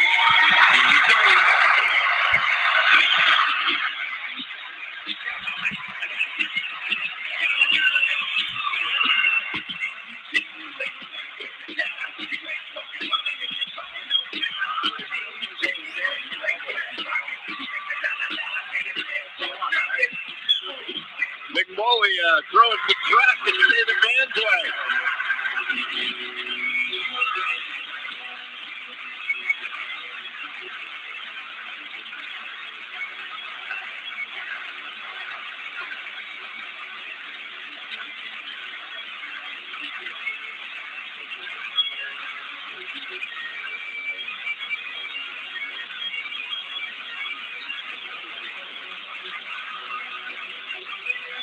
At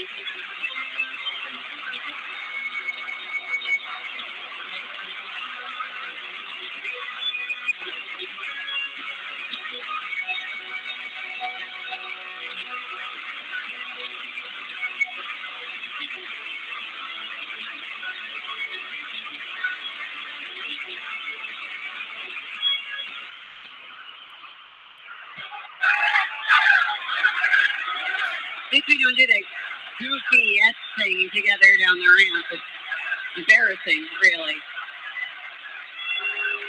You know, Stephanie, we didn't come out here tonight and accept coming here to Monday Night Raw. By the way, what's up, Buffalo?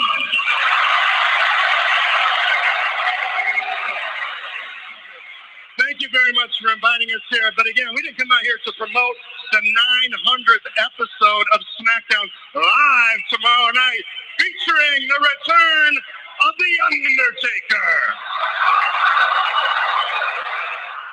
And we definitely didn't come out here to talk about tomorrow the cutting edge, having WWE Hall of Famer Edge.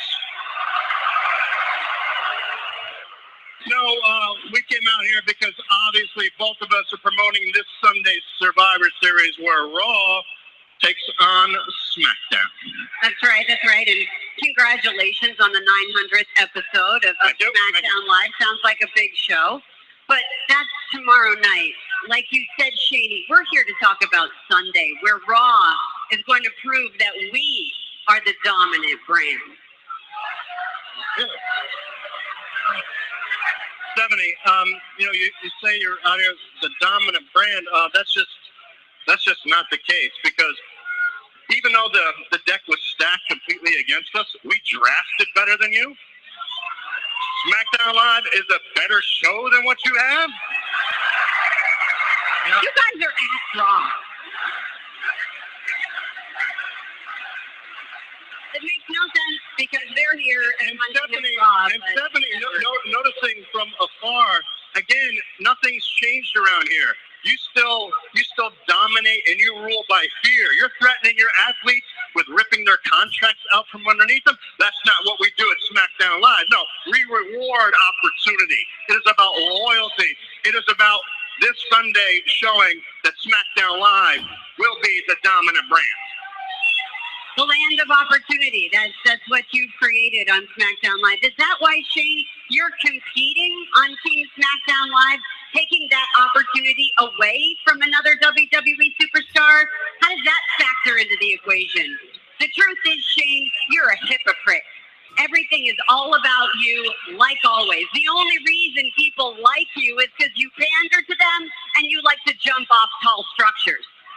Okay, but how's it gonna feel, Shane, when the reason Team SmackDown Live loses on Sunday is because of you? Wait a second. Speaking of pandering to the crowd and jumping off of high structures, that pretty much describes your general manager. Maybe at one time, but Mick Foley is not competing in the match. Wait a second, and we all love him for it, don't we?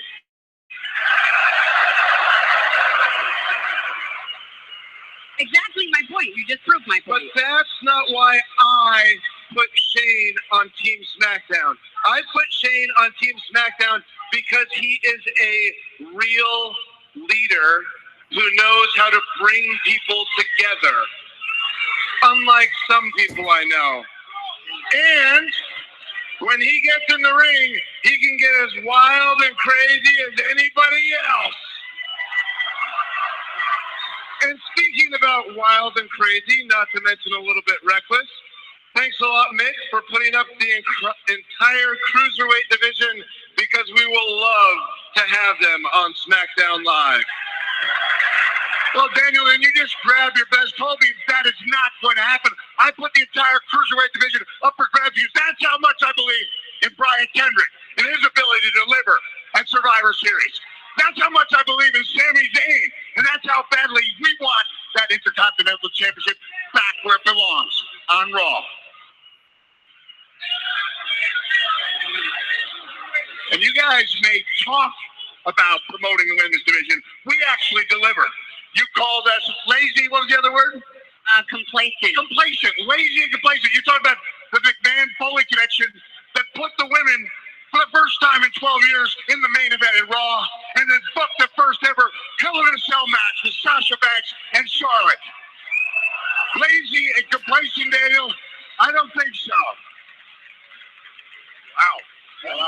Listen, Nick, maybe I was wrong, but maybe I was right. We're going to see this Sunday at Survivor Series. No, that's right. We will see this Sunday at Survivor Series when Raw dominates Smackdown. You know, Stephanie, I knew I could goad you into this match because your ego couldn't handle it. My ego? Yeah. My ego? You're the one who's glory hounding Shane by competing in the match. It's all about your ego. Glory hounding? I don't think so. You know what that's called? That's called I'm standing in there toe-to-toe with my guys, shoulder to shoulder, getting it done. That's called leadership by example. You should try it sometime. Well, Mick Foley and I are leading by example. We are managing as executives. But Shane, if you want to talk about being a competitor so much, allow me to introduce you to your opponents. Welcome, Team Raw.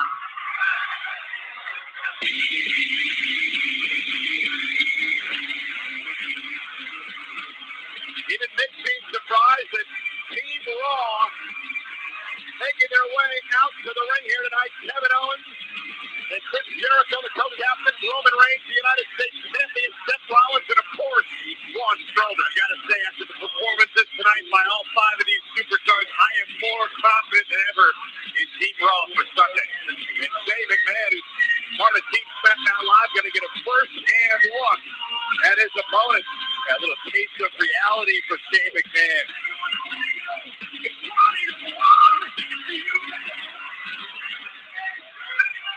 Team Raw is going to show you just how lazy and complacent they really are.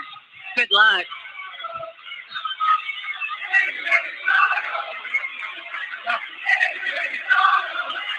Now, Stephanie and Nick have left the ring, and Shane and Daniel Bryan find themselves in a bit of a predicament here.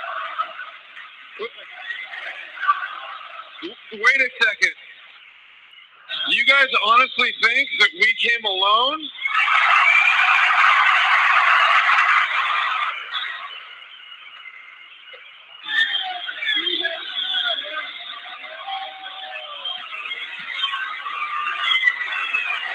Dominator their show. Oh, look who's here. Smackdown. It's AJ Styles. Look at the organ, Bray Wyatt. Team Smackdown Live is here on Monday Night Raw. Ambrose and Ellsworth. Ellsworth is here, the mascot. Shane McMahon, of course, the fifth member of the team. And now you get a look at the two teams who can face off Sunday. You know, Shane was getting a taste of reality. It looks like both sides are.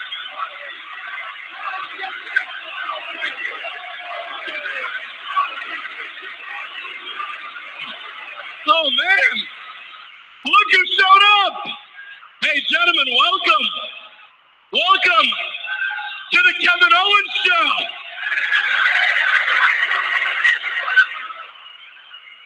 Yeah, get that little hair out of your face, AJ, because you got to realize that here on the Kevin Owens Show, that right there means absolutely nothing.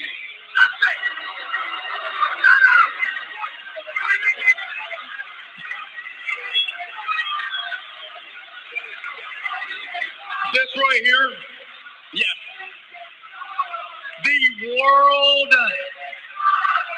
Championship means nothing.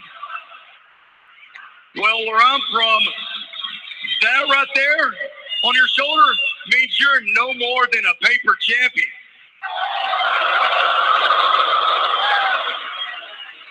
But this right here means I'm the champ that runs the camp. I'm the face that runs the place. That's great! You stole somebody else's catchphrase!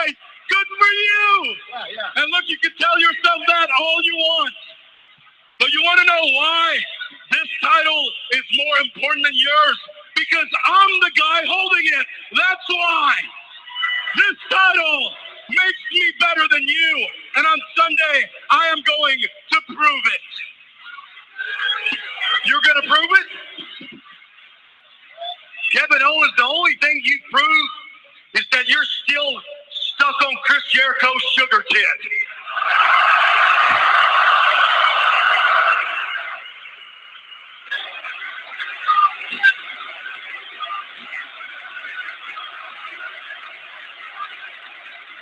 Oh, come on now. I know you guys are best friends, but Chris and I at one point got along. Yeah, we did. But we know past performances predict future behavior, so don't be surprised if you get a knife in your back, or better yet, your name on the list. Oh. You think you know Chris Jericho? Listen, I'm not going to let you talk about my best friend that way. You know why Chris will never turn his back on me like he did to you? Because not only am I a better champion than you, I'm a better person, and I'm a better friend, aren't I? You're the best friend ever, Kevin.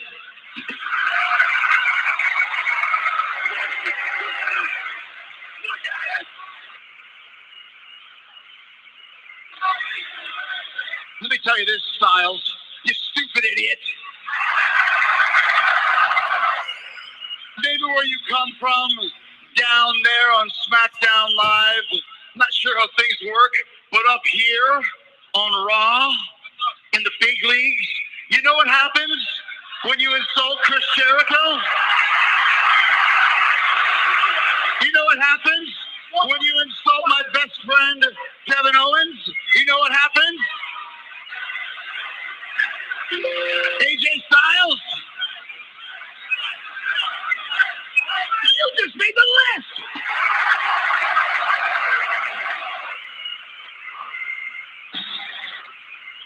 Oh yeah, and by the way, that stupid soccer mom's hairstyle of yours, I don't like it.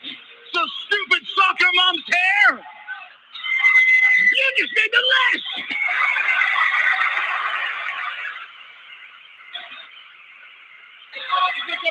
Oh. What the hell is that?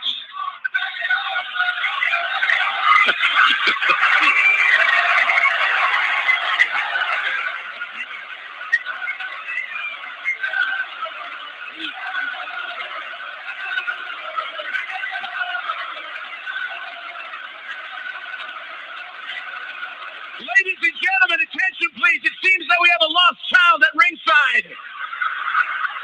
Would his parents please come and pick him up right now? Hey, you! Hey, you right over there, you know, you're a pretty weird-looking guy, you know that? You know what happens to weird-looking guys here on Raw? You know what happens, Vince McMahon, to weird-looking guys here on Raw? You just made the list! Oh, no!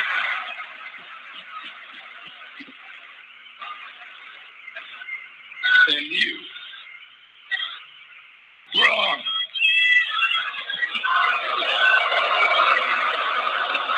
I gave you the keys to the kingdom. And this is how you repay me, man? You abandoned your brothers. You abandoned me. And this Sunday, we destroy the monster that I created.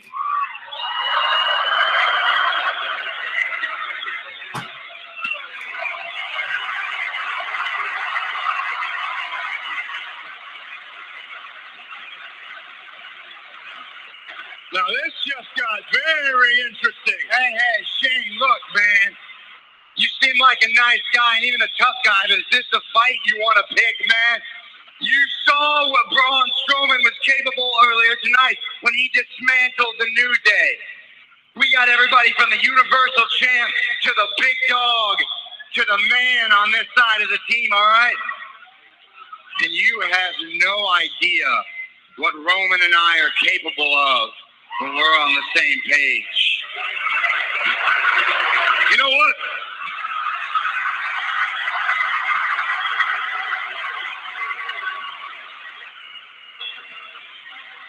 Oh!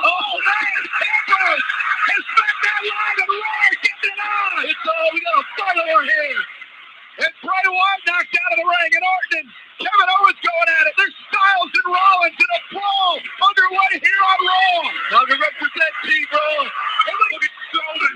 Shane Strowman destroying Shane McMahon in the corner. Shane McMahon may rue the day.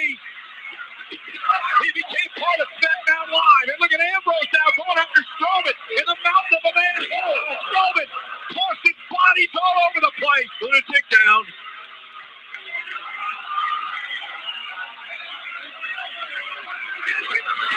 Oh! Yeah. I said it earlier. There's our ace in the hole, Braun Strowman. This is what you want, Shane? Ambrose back to his face, Styles as well. And now Ambrose and Styles trying to take out the big man. And the Lunatic Fringe. And the WWE World Champion. And the final match.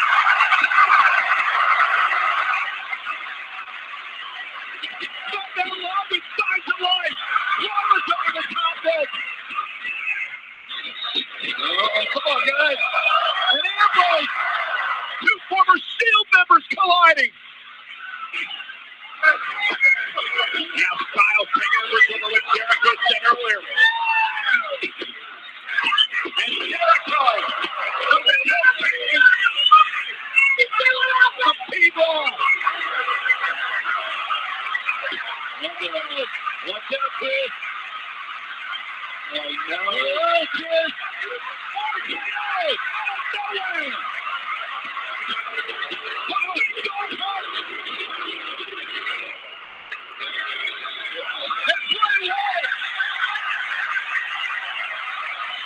Get the sister out again. Well, they're ready to the Superman fight. And a big guy's ruling the yard. Give me the key to the Raw fortunes on Sunday. Reigns is surveying the scene, surveying the damage. And they say Styles, running interference, intercepting Roman Reigns. Look at the Styles plan. On the play. Rollins from behind. And a delivery to the WWE World Champion. Rollins and Reigns standing together. And what Seth said, you have no idea what Roman and I are capable of when we're on the same page. Stephanie and Mick Foley. Leading the pass outside the ring. And look at this guy, speaking of the Shield. How about a throwback? This will take you back a couple of years. AJ Styles sent back to Smackdown. And that's what happens when you come to Raw. The Raw team finally getting on the same page tonight. They need to stay that way. Heading into the 30th Annual Survivor Series on Sunday. Smackdown Live, you ready for the battle of your life? We saw tonight the fuse has been lit. It is all going to explode this Sunday at Survivor Series. But you got to give credit to Shane O'Mac and the rest of Smackdown Live for showing up here tonight in enemy territory on Monday Night Raw. It was gutsy, but this was just a little sample of what's going to happen this Sunday only on WWE Network. Thank you for using Blog Talk Radio. Goodbye.